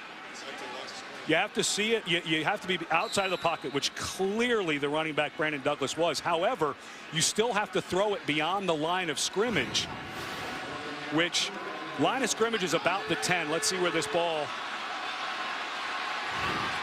Well, it got close, but I think that's the right call. He was close. And they're going to have to throw this one away as Mason is under pressure. Let's go back to that one more time. The rule is the guy has to be outside of the pocket, which clearly Douglas was, and that made it a loss of down, which you go for instead of second. Well, it didn't. Yeah. Well, but the ball landed. It was just this side. It was just this side of the yard to make. So technically, I think that was the right call.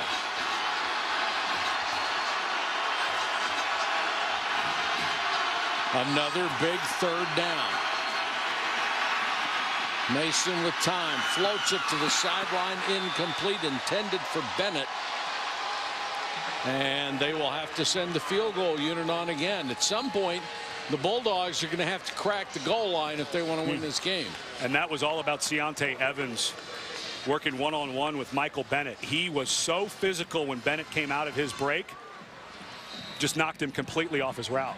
Let me go back to the intentional grounding call. We've seen so many times quarterbacks throw the ball out of bounds, and you really have to estimate at what yard line that might have crossed, and they give them a couple of yards here and there. If you got the ball within 3 inches of the 10-yard line, I don't know how you make that call for intentional grounding. I agree, and you would have it really isn't that big of a loss, though, because it's just like if you'd have gone back, the loss of down is just like you ran the play, so not a huge penalty. 17-12 back after this.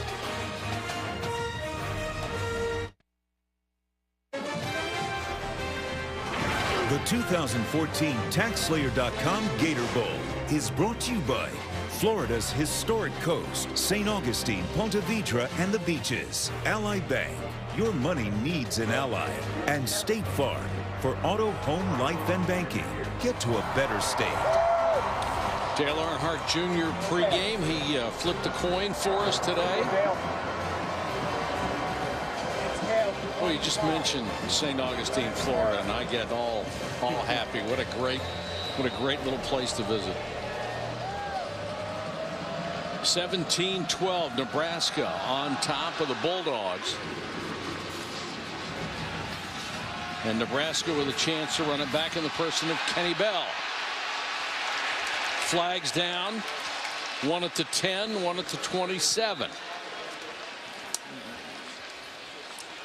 You're going to get a block in the back for Nebraska. It was awfully close. Gee, that never happens. Yeah.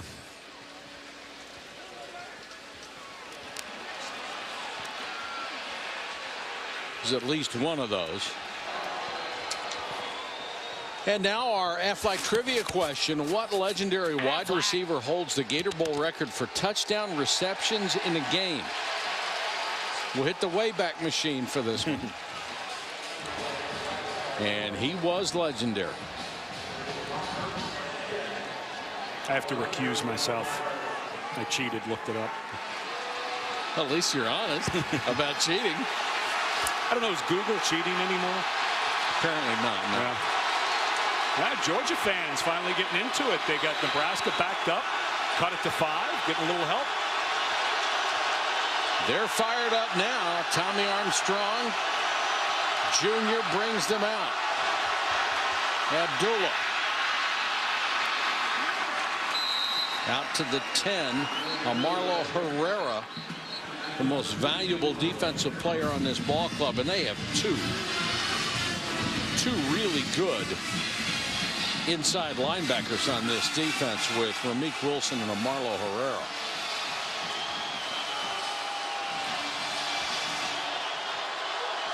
The crowd exhorting Georgia's defense for a stop here. Ball's loose. That is so close to a safety. It looks like they're going to mark it just outside the goal line.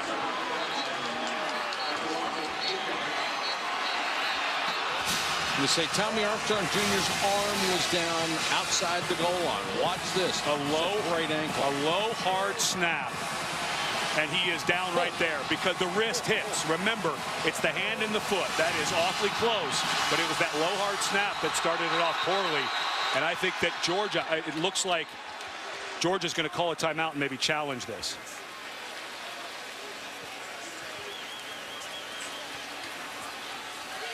I think they're going to lose the challenge. I do too. Remember, this year, the coaches in the booth for the teams are allowed to have a TV with the TV copy going so they can see the replays and they can call down to the head coach and say, you should review this. However, watch right when his wrist hits, he's down and the ball is in front of the goal line. So I think you're right. You're going to lose the timeout and the challenge. And the key there for Georgia in a close game, of course, you don't want to give up a timeout, but you also lose the challenge. You cannot use it again if, in fact, they're going to turn it over. But I think an excellent job by the Pac-12 crew. And you think about that angle. Remember, the linesmen who are along the sideline, the officials on the sideline, they've moved down the field. So that falls on the referee to get that right. And boy, did he get it right. And they are going to uphold the call, we're told. But what a big 2 points that would have been for Georgia. You go down 3, you get the ball with good field position because the other team has to kick from their own 20. And the lip readers in the audience, the term was confirmed, which means that the officials on the field got it right. But that was a low, hard snap by Cole Pinsick that started that off. Tommy Armstrong not able to handle that. He had his eyes up as he was looking at his reads, and that ball hit him about the shin. Mike Batlin, our official, our Michaelis official at this point, made the call. So now Nebraska will snap the ball a length of the football away from the goal line. And I think you're looking at a quarterback sneak here if you're Nebraska. Just no reason to do anything slow. And they want to throw. What a play call. Anunwa. He's going to go 99 yards.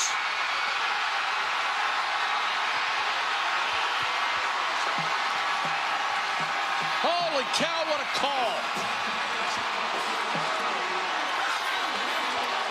There is a flag down on the 42-yard line, and the guys on the sideline for Nebraska, the left side, are actually kicking the flag off the field. They've got to be careful here. There is a flag down on the Nebraska sideline, 42 left side. That could be unsportsmanlike if they want to call that. Yeah, and I was just watching some of the guys on the sideline for Nebraska trying to slide that off the field so nobody could see it. But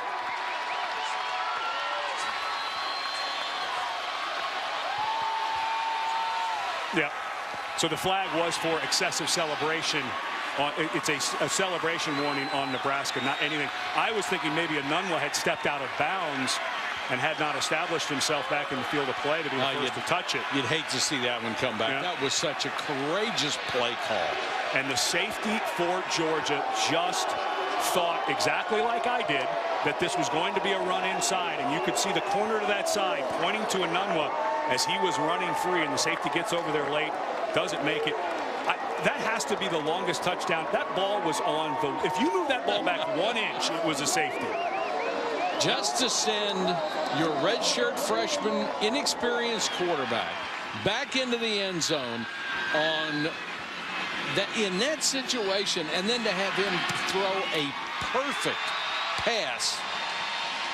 And you could say that's the longest touchdown pass you can possibly throw. You couldn't get any closer to the goal line.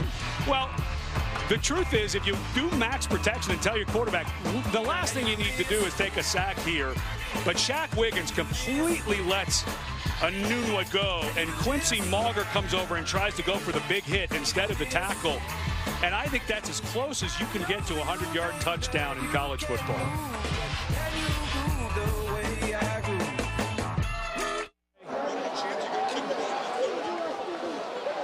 Welcome back to the TaxSlayer.com Gator Bowl. They're still celebrating on the Nebraska sideline, and why not the longest play in school history? I'm just going to say the longest play in college football history. Literally, that ball could not, it was touching the goal line of Nebraska. And, you know, really a nice call by Nebraska, because as long as your quarterback knows I got to take a 5-step drop and heave it, the worst that's going to happen is you're either going to punt from your 1 or your 3. If you're in a quarterback sneak, you're still going to be punting from your own end zone. So not that crazy of a call for Nebraska, but I didn't expect it, and obviously Georgia didn't. J.J. Green on the short kick. Lost the ball.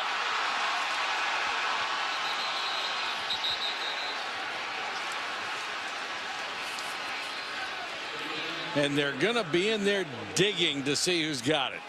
How many times will it change hands when they get down there? I've been on the bottom of a few of those, and I used to win a lot.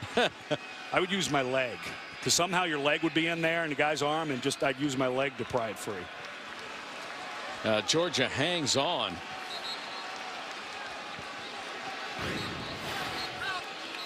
This could have finished them off. Yeah, and for Georgia, Jay Green, not their normal kick returner, Sheldon Dawson, another guy who had been suspended along with Josh Harvey Clemens.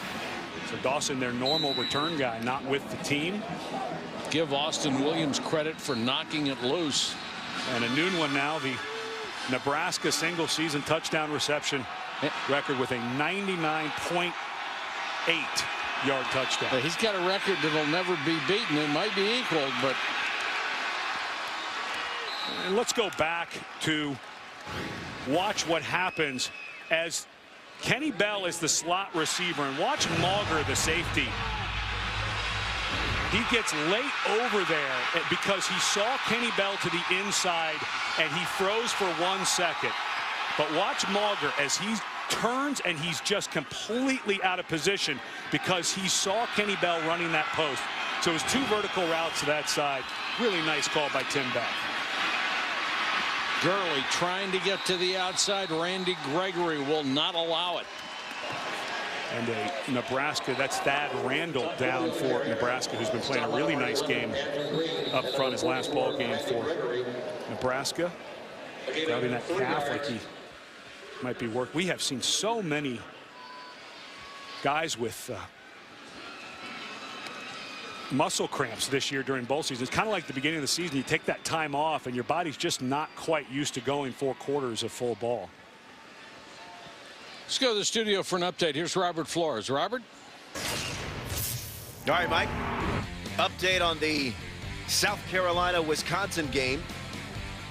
Joel Stave to Jeff Duckworth. Point after was good. Wisconsin leading in the Capital One Bowl on ABC, 14-13 over South Carolina. All right, Robert, thanks very much. They tell the players all the time, you can't just start hydrating on game day. It's got to be all week long, and especially the 2 days leading up to the game. But we have seen it time and time again. 3:45 and counting, third quarter. Georgia's been limited to 4 field goals. Now they're down to Nebraska by 12. Mason, good pass protection. Again, they've done a nice job for him. Now he's flushed and throws it away. Michael Rose was putting pressure on him. We'll check in with Janine. Well, guys, at halftime, Mark Richt told me the #1 thing that they had to guard against was turning the ball over. And, of course, coming out after the half in that very first series, that's exactly what they did. And he has told me that the weather conditions have definitely impacted his play calling. He says guys are just not quick enough getting off their breaks. He said both teams have said that the field is a mess. But he definitely is not happy with both his offense and his defense right now. Lack of effort on their part. All right, thanks, Janine. Abdullah is back. Makes a fair catch just outside the 25, a punt of 38 yards. Here's the answer to our Aflac trivia question, which legendary wide receiver holds the Gator Bowl records for touchdown receptions in a game, and it was the great Fred Biletnikoff out of Florida State. He had 4 back in 1965. They probably have the Stickum in the Gator Bowl Hall of Fame from that game. Well, they gave up the Stickum for these gloves that the young guys wear now with the tacky surface. But Enunwa, has 2 more catches, touchdown catches to go. I'm not sure he's going to get there with just over a quarter to go to tie that record. But I think he set an all-time college football record a moment ago. It's physically impossible for that ball to have been closer to the goal line.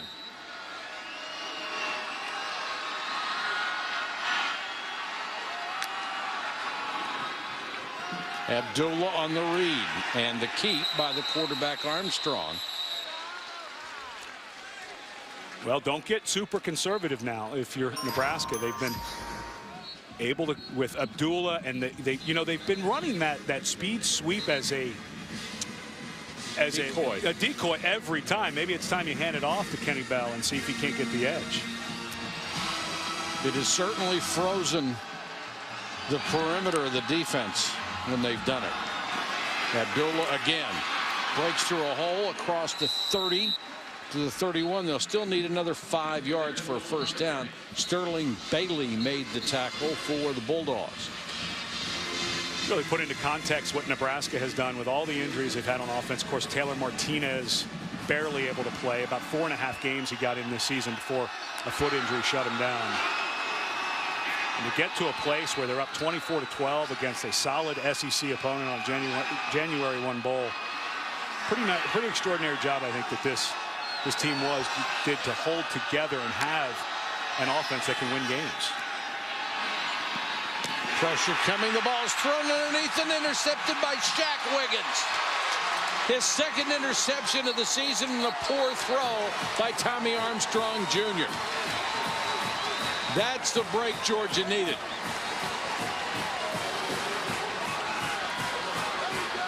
Well, Wiggins certainly knew this was a stop route by Kenny Bell. Then he went to run the slant, and that ball just came out funny. That ball was supposed to be thrown way to the inside. Don't take anything away from Wiggins. Good break on the ball, but you could see Kenny Bell had to stop his route to come back to it. Armstrong just off the mark. Let's see what Mason and Gurley are able to do after that break as they take over at the Husker 39-yard line. And they're going to have to burn a timeout here. Hudson Mason looking toward the sideline to get the call, and then looked up and saw the play clock was running down. Didn't want to lose the 5 yards. And of course, Georgia is down to 1 timeout now. Remember, on the challenge that was overturned. So now down to just 1 timeout as we're getting into the 4th quarter. But that's something you'd hope not to do. Really interesting game tomorrow night. 2 of college football's most storied programs will battle in the Sugar Bowl. Bob Stoops' 11th-ranked Sooners aim to defeat Nick Saban's #3 Crimson Tide. It's the All-State Sugar Bowl tomorrow night. Coverage begins at 8 o'clock Eastern on ESPN. We always talk about who wants to be in a bowl game, who's going to be more intense, and you have to wonder about the Alabama players' motivation. I mean, their goal has been national championship, national championship, national championship. And Nick Saban may be able to fire him up a little bit. Gurley. Nice throw by Mason. Gets it down to the 33-yard line. They need to reach the 29 for a first down. Michael Rose had the coverage for Nebraska. I want to reset the timeouts for Georgia. They did not use the challenge there, so they didn't lose the timeout. So that was the first of the half for Georgia.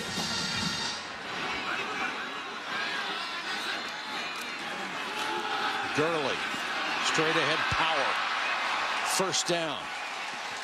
And now, down 2 scores. I don't think Georgia can settle for field goals anymore.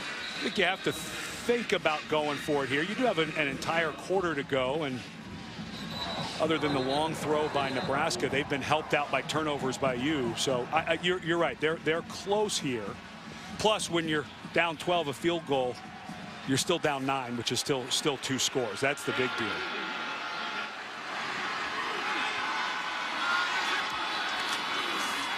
Play action fake to Gurley.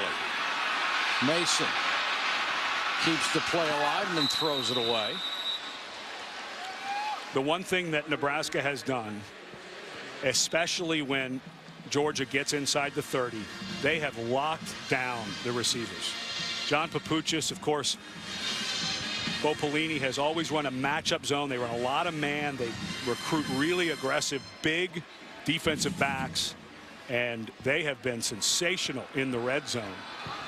And Georgia with only 2 wide receiver receptions in this game because of the coverage by Nebraska, and of course the injuries to top line players for Georgia. Quick throw complete. Rumpf, another injured player who missed 2/3 of the season,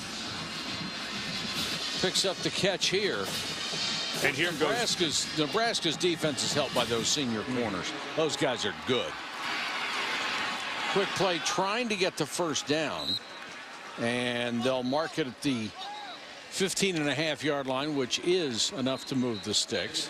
Well, when you add Josh Mitchell Jr. into the mix with Stanley Jean-Baptiste and Ciante Evans.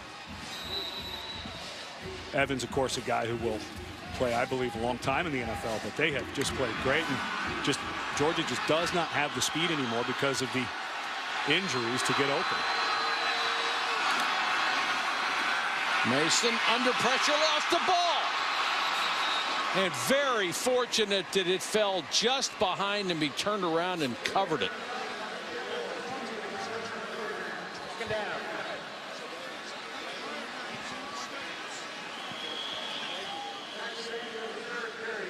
That will be the final play of the 3rd quarter. Nearly a disaster for Georgia, but right now they're down by 12 as we go to the final 15 minutes from Jacksonville, Florida. Let's take a look at today's game track, brought to you by Marathon. Coaches will tell you turnovers are the most important statistic in the game of football. That led to the Enunwa pass to the end zone. Abdullah gets a touchdown, and then the spectacular play of the day. 99 plus. And Enunwa off and running as the ball was spotted just the length of a football, literally outside of the goal line. As long a play from scrimmage as you could possibly have. And to go back, Georgia does still have their coach's challenge. I thought Mark Richt had called a timeout, but it was the officials who stopped it before to see if that was a safety on Armstrong before that long throw. So Georgia still with 2 timeouts and their coach's challenge. Mason with time, floats it to Gurley, and Gurley will walk in. 25-yard touchdown pass. And how does Gurley get away from everybody? Well, it was a crossing route in the middle, and Michael Rose, a freshman linebacker, it's the second time we've seen him not be able to track Gurley. But Gurley ran a crossing route with Arthur Lynch, the tight end, and that wash pulled the linebacker off. That's a walk-in. 24-18 extra point pending. Gurley with 95 receiving yards today, 49 yards on the ground on a bum ankle. Georgia right back in it, down by 5 to the Huskers. Been a good ball game. We still have 14:49 to go.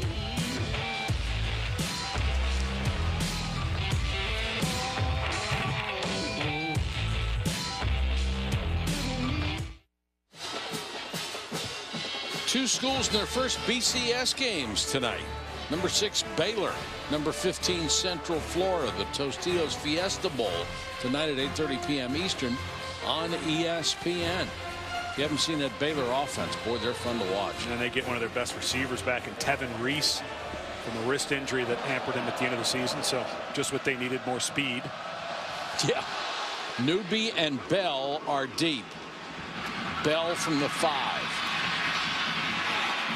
Little stutter step, and they'll take him down at the 20-yard line. Got a 5-point ball game as we check in with Janine Edwards. Well, guys, you know, quarterback Taylor Martinez has not spoken to the media since he was injured about mid-season. But I spoke with him before the game, and it was easy to see how much not being able to play has affected him. He said it's been extremely, extremely difficult. He told me that he actually has a stress fracture in his foot, and it's affected 2 of his toes. He said he's about 85% healed. He has just started jogging, and he has the NFL Combine on February 20th circled on his calendar. But it's easy to see that he wishes he were out there playing in what would have been the final game of his career today.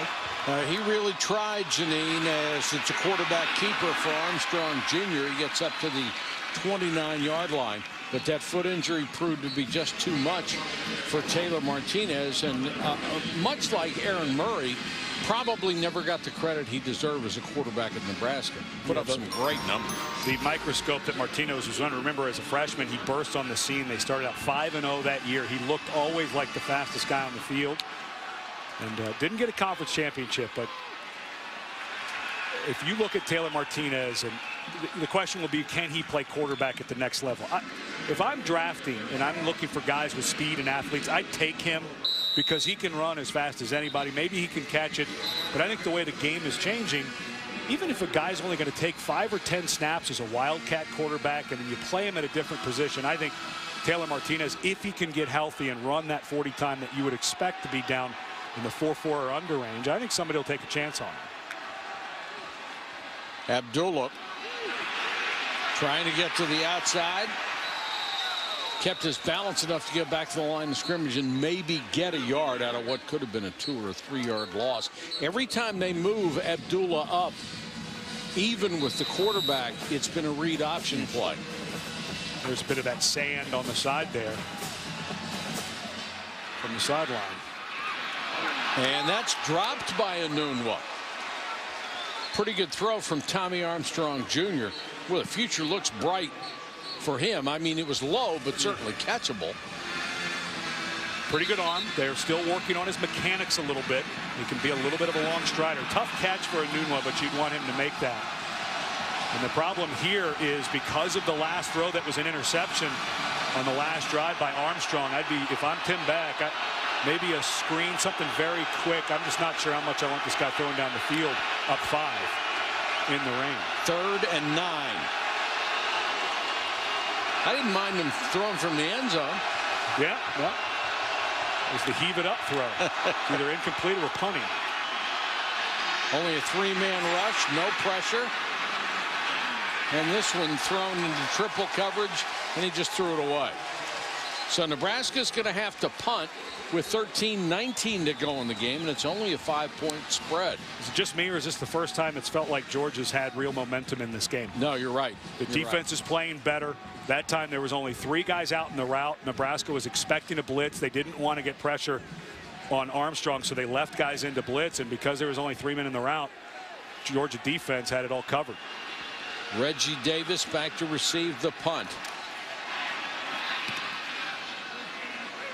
High, short kick.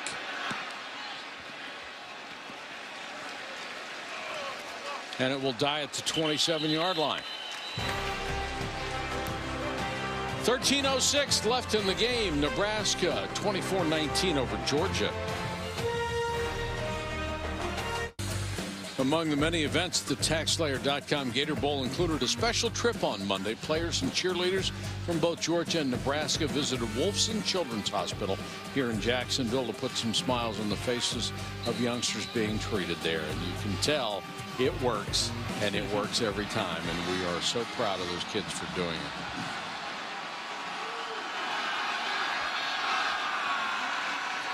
Gurley, power sweep. Got a great block at the corner. Across the 40 to the 45. And it was the center, David Andrews, pulling. And leading a gain of 17. Thad Randall down again for Nebraska. The series before, Randy Gregory had come off the field, their best defensive player. All Big Ten, but with Randall down, Randall's had a nice game. He's been battling. He was battling what looked like, now they're squeezing on that ankle. Before it looked like it was some muscle cramps, but now they're grabbing that foot. But what a nice job by David Andrews on the block against David Santos right there. Santos came up, got a little bit off balance, and that gave the edge to Gurley. And you guys love those blocks. You big offensive linemen get those pancakes. When you catch a guy a little off balance, that's always nice. Good to see Randall up and able to walk off under his own power. And you talk about some of the people that Georgia has coming back. Yes, of course, they lose Aaron Murray. But you look at when they get Malcolm Mitchell back healthy, Justin Scott Wesley back healthy, they get Todd Gurley back next year. Guys like David Andrews on the offensive line come back. I think we were talking about Bo Pelini and next year, their first year in the Big West, or excuse me, the Big Ten West division. And I think they'll be one of the preseason favorites. You look at the SEC East going into next year. Look at all the injured guys who will be coming back for Georgia, and I have to suspect that the young freshmen and sophomores get better on defense. I think you have to maybe pick the Bulldogs in the SEC East as a favorite. Yeah, they have a chance to be a monster. Douglas running hard to the 47-yard line. Here's Janine. And guys, there are a lot of guys coming back next year for Nebraska as well. But for the ones who aren't, the seniors, you know, none of these players have ever won a bowl game. And the coaches told us this week, 2 guys in particular who have been practicing like it is the final game of their careers, Stanley Jean-Baptiste and Ciante Evans. The coaches said they've had that look in their eye. They really want to win this. Evans is one of those guys, Janine, who just might be the most valuable player on the entire football team. He is so good at that corner spot. And remembers last year in the Outback Bowl against Georgia that it was the secondary that maybe was the cost of the game, where Aaron Murray went for over 420 yards passing, a lot of them on long throws, and that has not been the case here. This secondary has been pretty solid, although Georgia's starting to get a little momentum here late. Big down here, 3rd and 5. Four-man rush, no pressure. Mason underneath. It would have been short of the first down anyway. Intended for Lynch, and Keontae Evans was right there. And this is a young quarterback who's going to learn when he goes and looks at the film. Stay with the route projection, stay with the tree, but watch 82 Michael Bennett as Hudson Mason comes down underneath. Michael Bennett was open on a corner route. He should have stayed in that progression. The pocket was there and looked for the longer throw. Erickson to punt. End over end, fair catch made it to 15-yard line by Westerkamp. 36-yard punt, no return, but the Bulldogs, seemingly with the momentum, have 11:27 left in the fourth quarter.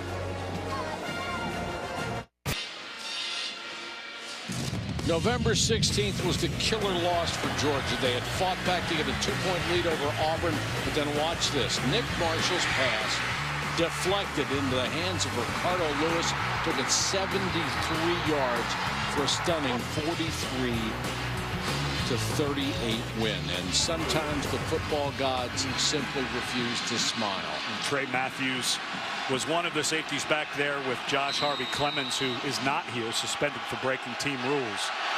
But that long throw to Enunwa had to feel eerily reminiscent to the Georgia fans, the Auburn game. They'll start with Abdullah. He'll pick up 3. Amir has had a busy day as usual. And now for Georgia, if you're Todd Grantham and the defensive staff, you just got to think that the Nebraska coaches may tend to start to feed 8 more and more and not really want to throw too many more passes if they don't have to. You start crowding that line a little bit, and then for Nebraska, if they do start stepping up, can you get it over their head? Abdullah again piling straight forward to the 27-yard line. 23 carries, gone over 100 yards. And I think one guy, if you look at Abdullah and you look at this Nebraska team coming back for 2014, if he does, in fact, he is a junior. If you said that he put his name in to be evaluated by the NFL, see where he may be drafted. If he comes back and you get all of this time for Tommy Armstrong at quarterback, this could be a pretty explosive offense next year. Yes, it will. Get Kenny Bell back, a guy who can stretch the field.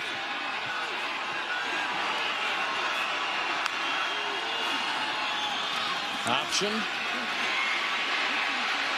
And Abdullah fighting for everything he could get, being dragged down by Leonard Floyd, the 220-pound outside linebacker.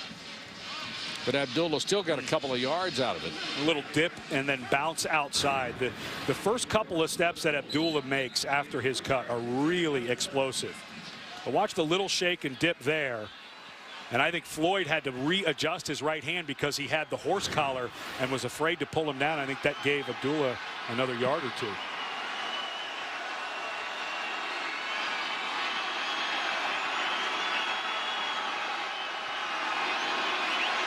Mason checking the sideline for another call. Going to have to use the timeout. Nebraska, that's their first charge timeout.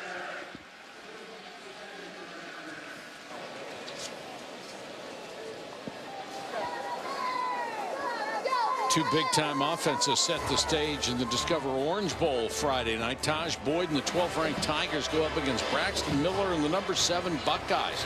The Discover Orange Bowl coverage begins Friday at 8 Eastern on ESPN. My question to you about that game is who's going to play defense? Well, you know, we saw Taj Boyd last year against LSU in the Chick-fil-A Bowl with the only better ending in Chick-fil-A Bowl history maybe last night than what we saw against LSU last year. And Taj Boyd, who had played really poorly at the end of the year against South Carolina, bounced back and played great. And Ohio State has really struggled in their secondary. Sammy Watkins and Taj Boyd, I really like Clemson in that game. 2nd and 7. Abdullah. Little counter move up the middle, 44-yard line. Good block up front by Andrew Rodriguez. An offensive line that had one knee injury after another this year. And Rodriguez, the only regular starter who doesn't have an injury listed next to his name. But right now, this Georgia defense just not able to slow down the inside run. Nebraska still using the fly sweep fake. Abdullah now up to 116 yards on the ground. That gives him 1,684 yards for the year. He gets a break on this series with Amani Cross, who got 2 to the 45. Boy, it's taking off an awful lot of time off the clock, isn't it? I was going to say this is exactly what Bo Pelini and the Cornhusker faithful would love to see. And you start to see the huffing and puffing. That was Jordan Jenkins there, just having the hardest time catching his breath. When you start getting pounded on with a good run game, it really tires you out, especially in the fourth quarter. Terrell Newby, number 34, is in as a running back. He'll get the shovel pass. They scramble like it's a fumble, but that is a forward pass, so it's incomplete. And this was set up absolutely perfectly, and Newby just missed the catch. Watch the timing and watch how much space Newby, who you can see the clean jersey, hasn't been in much in the game, but Newby took his eyes off it. Look at the blockers up in front of him. Jake Cotton working up to the linebacker. I think that's an easy first down. Now you've got a 3rd and long. 3rd and 8. Can the Georgia defense stand tall again, or can Nebraska continue this drive and work the clock? Mason pressured out of the pocket, trying to run for it, and he's not going to get there. Excuse me, Armstrong. Terrific.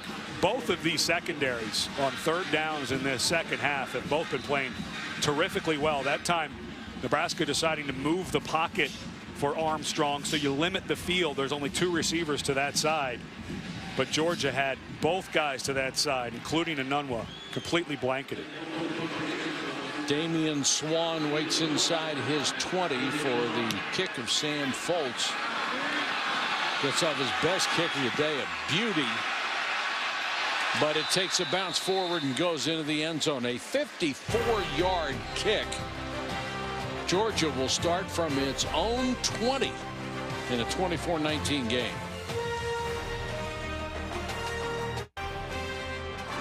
The 2014 TaxSlayer.com Gator Bowl is brought to you by TaxSlayer.com. Ready, set, refund. Visit Jacksonville.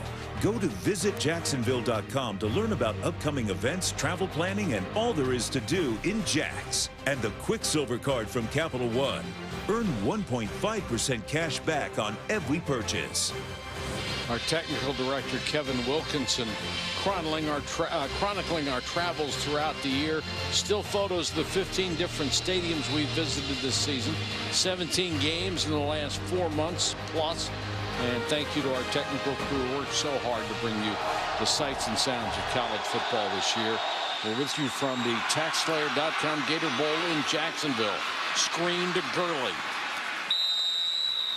Diagnosed very well by Nebraska this time. 7th catch for Gurley out of the Georgia backfield.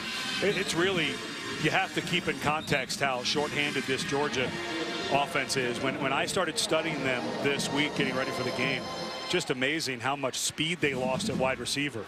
This was an offense that could stretch the field with Malcolm Mitchell and Justin Scott Wesley, but with those 2 guys out, everything has been, especially in this game, around the line of scrimmage in the pass game.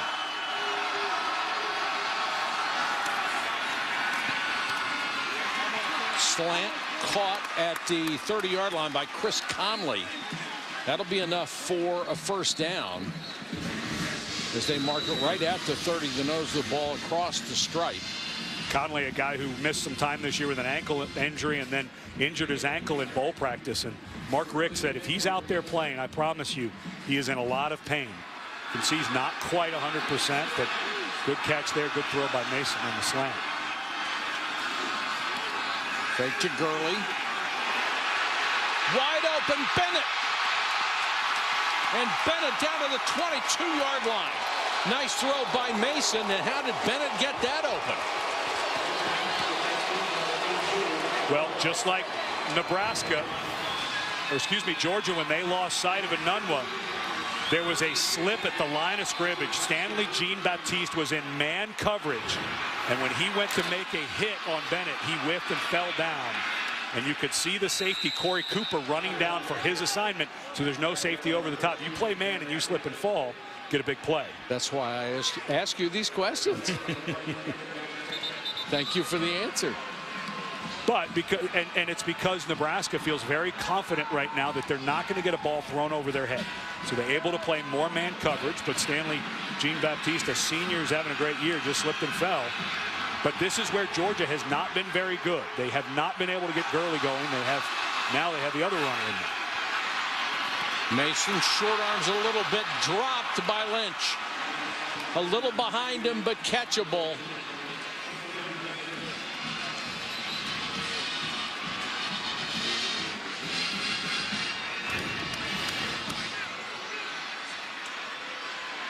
Yeah, just a drop, and you expect Lynch to make that. Now, 3rd and 10. You know, the way this clock is going and the way this game is going, I'm not sure a field goal is going to do anything for Georgia here. So 3rd and 10, I'm not sure you need it all, because I think you've got to consider going in 4 downs here to try to get to 7, or even 8 with a 2-point conversion. Field goal, you may not get the ball back. Green trying to get to the outside and does. J.J. Green dragged out of bounds at the 14, maybe the 13-yard line.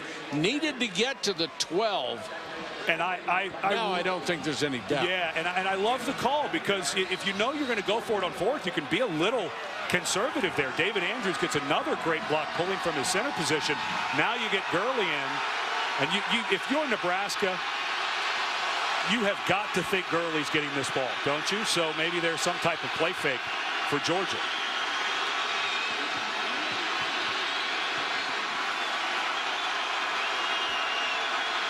Three wide receivers to the far side. Gurley offset with Mason. Going to leave in the hands of Mason. He throws over the middle. Looked like a complete pass, but Wooten dropped it after he hit the ground. Rantavius Wooten blasted by Andrew Green.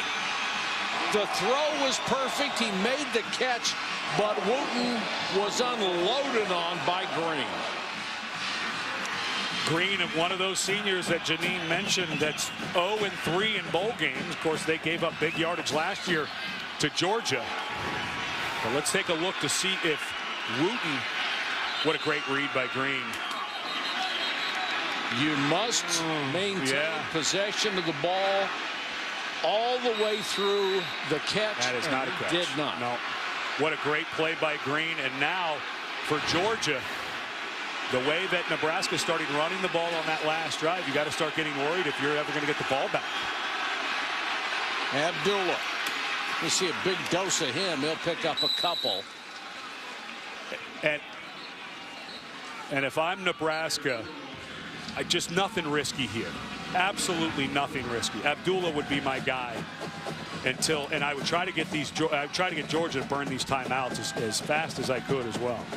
Fans, we hope you'll tune into ESPN3 for the post-game trophy ceremony presented by Capital One.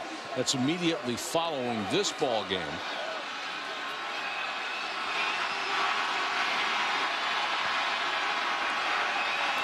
Fake the fly sweep, give to Abdullah again. They'll take it out to the 20. Georgia has 2 timeouts left. And just used one here.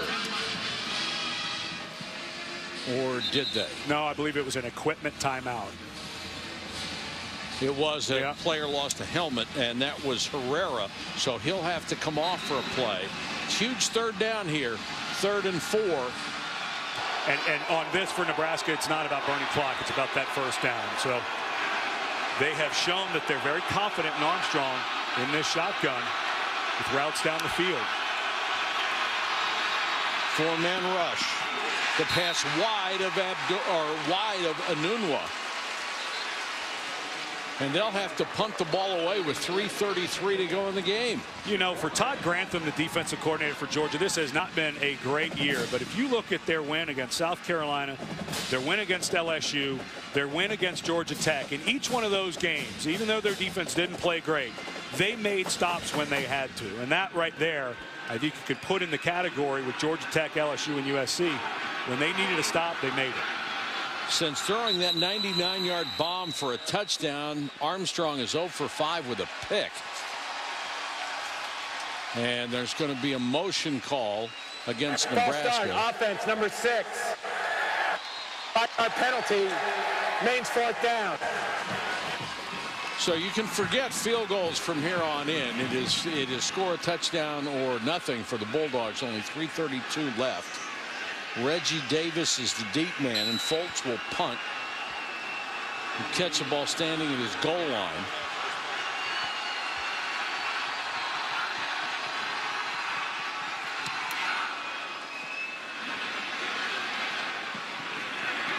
And it'll let this one bounce, and it'll cost him 6 or 7 yards down to the 38-yard line. Capital One Bowl Week continues with the granddaddy of them all, number 4 Michigan State, number 5 Stanford, seeking back-to-back Rose Bowl wins. The 100th Rose Bowl game today. Coverage starts at 4:30 Eastern on ESPN. It's all part of Capital One Bowl Week. Well, do or die here for Georgia. Isn't it? And here is where, if you are a Georgia fan, you get to see what Hudson Mason can do, how he can operate. Obviously played very well to dig Georgia out of a 20-0 hole against Georgia Tech at the end of the regular season. But if you're Nebraska, with those 2 timeouts, you cannot let them tick this clock down and get the touchdown. Down the middle, Conley makes the catch, takes a shot and holds on. He was drilled by Cooper. Big time catch, big time throw by Mason, a gain of 29. How many plays has Conley made here in the second half to help Georgia out? A guy who was not even expected to play with an ankle injury suffered in practice last week.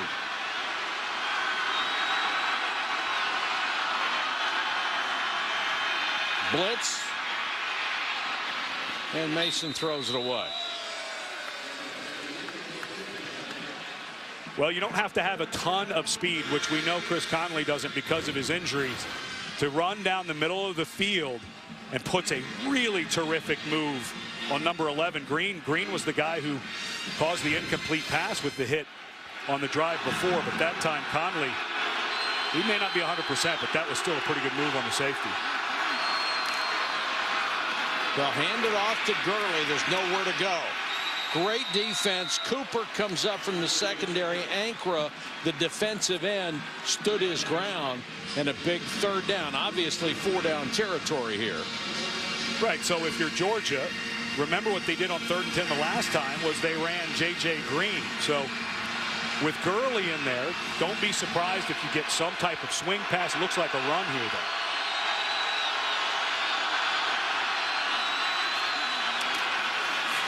They give it to Gurley, cuts it back, lost his balance, dives forward, and he dove right where the sticks are. This is going to depend on the mark, whether it's 4th and inches or 1st down. It looked to me like he was short. Again, nice call, because you know you're going to go for it on 4th, and here goes Georgia very quickly. Nebraska needs to have somebody at the line of scrimmage. Trying to push the pile, and they will have enough for a 1st down. It didn't look like Gurley got a great spot either. Looked like he came up just a touch short, but because it was inside a yard, Georgia just rushed up to the line. Really good push. What a nice game by David Andrews, the junior center. Good push there. We've seen him pull a couple of times. Big game for the junior offensive lineman. That used to be illegal. You couldn't push from behind. Now the only thing is you can't pull, but you can push. Movement by the slot receiver, Chris Conley. False start, 31, offense, 5-yard penalty, Maine's 1st down. Makes it 1st and 15 with 1:25 left. Georgia still has 2 timeouts as well. And Nebraska does as well, but the hard part for Nebraska is when do you use those? Because they still can pick up the first down. You'd waste them now. Fake to Gurley. There's a post and an incomplete pass to Wooten. There was some contact, it appeared, when Wooten made his cut. Josh Mitchell, who had an interception earlier, has played pretty well. But now here you are, 2nd and 15. You've got to start thinking, what do we have that can get 6, 7, 8 yards? You have Gurley in there, although he's looking really tired. Gurley's looking really worn out, so maybe some type of screen or draw. But Mason, I think this is a pocket pass for him because Gurley's tired. Mason has completed 21 of 38 for 320 yards. Second charge timeout. And Nebraska will take a timeout on defense.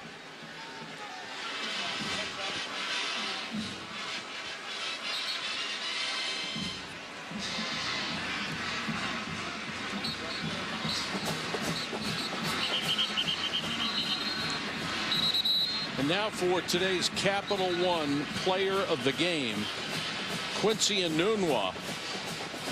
Why not? If you're going to catch a Gator Bowl record 99-yard pass for a touchdown, you got to get that award as well. Now Nebraska taking the timeout when the clock was stopped. So the only thing I can think is they just thought they didn't have the right defense in. Right. Because you would never burn that timeout. As the clock is running, looking like the opposition is going to score, you need time and a timeout for your offense. So the only reason I can think that Nebraska would use that timeout with the clock stopped was they were convinced they had the wrong defense and were going to give up an easy touchdown. 2nd and 15 for Hudson Mason. Give to Gurley on the sweep. Blockers in front, cuts it back. Gurley will be marked back the original line of scrimmage, so it'll be 3rd and 10. And now, unfortunately for Nebraska, with just that one timeout. And look, I get it. If you don't like what you had called, you use the timeout and try to get set. But this is coming down to where Nebraska's just not going to have any time offensively. And I don't think with one timeout they're going to be able to save much at all. This is do or die. Yeah, Either stop them or don't. Yeah, I'm with you. Gurley again, room to run, and just caught by the ankles by Corey Cooper, who may have just saved the game. First of all, what a call on 3rd and 10. What a move by Gurley to get free, and Cooper made the tackle of his career. And this is where you know Gurley's not quite 100%, but I also think the field conditions make a difference. This looks like all the world. Look at Gurley have to gather his feet to make that cut. That's just not what you see from this guy when he's 100% healthy. Take nothing away from Cooper. Kept his head up, wrapped up with his arms, but now on 4th and, let's call it 2.5, maybe 3, Nebraska.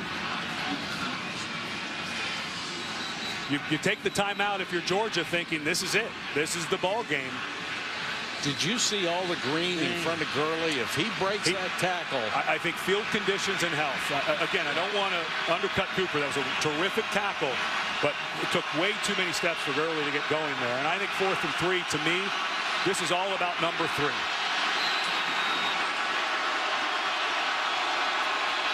He has been the workhorse as usual. Watch him out of the backfield. He's been so good in the pass game.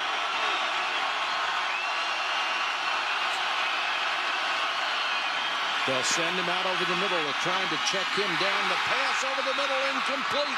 Intended for Lynch, the tight end, and it's broken up. Nebraska will take over on downs. Should have caught that ball. Boy, that was a good throw by Mason, wasn't it? And it's unfortunately for Arthur Lynch, the senior tight end, the second ball that he's dropped. Remember the drive before, he also had a drop. Just took his eye off it for a second. Santos was trailing, but was not close enough to knock that ball away. And if that's a clean catch, I'm not sure Arthur Lynch doesn't run into the end zone. Just turned his head just before the ball got there, looking to see what was standing between him and the goal line. And the answer was not much. You know, you really think about Nebraska and what this season was like for them. There was so much speculation swirling around Bo Pelini from the outside after that Iowa loss at the end of the season.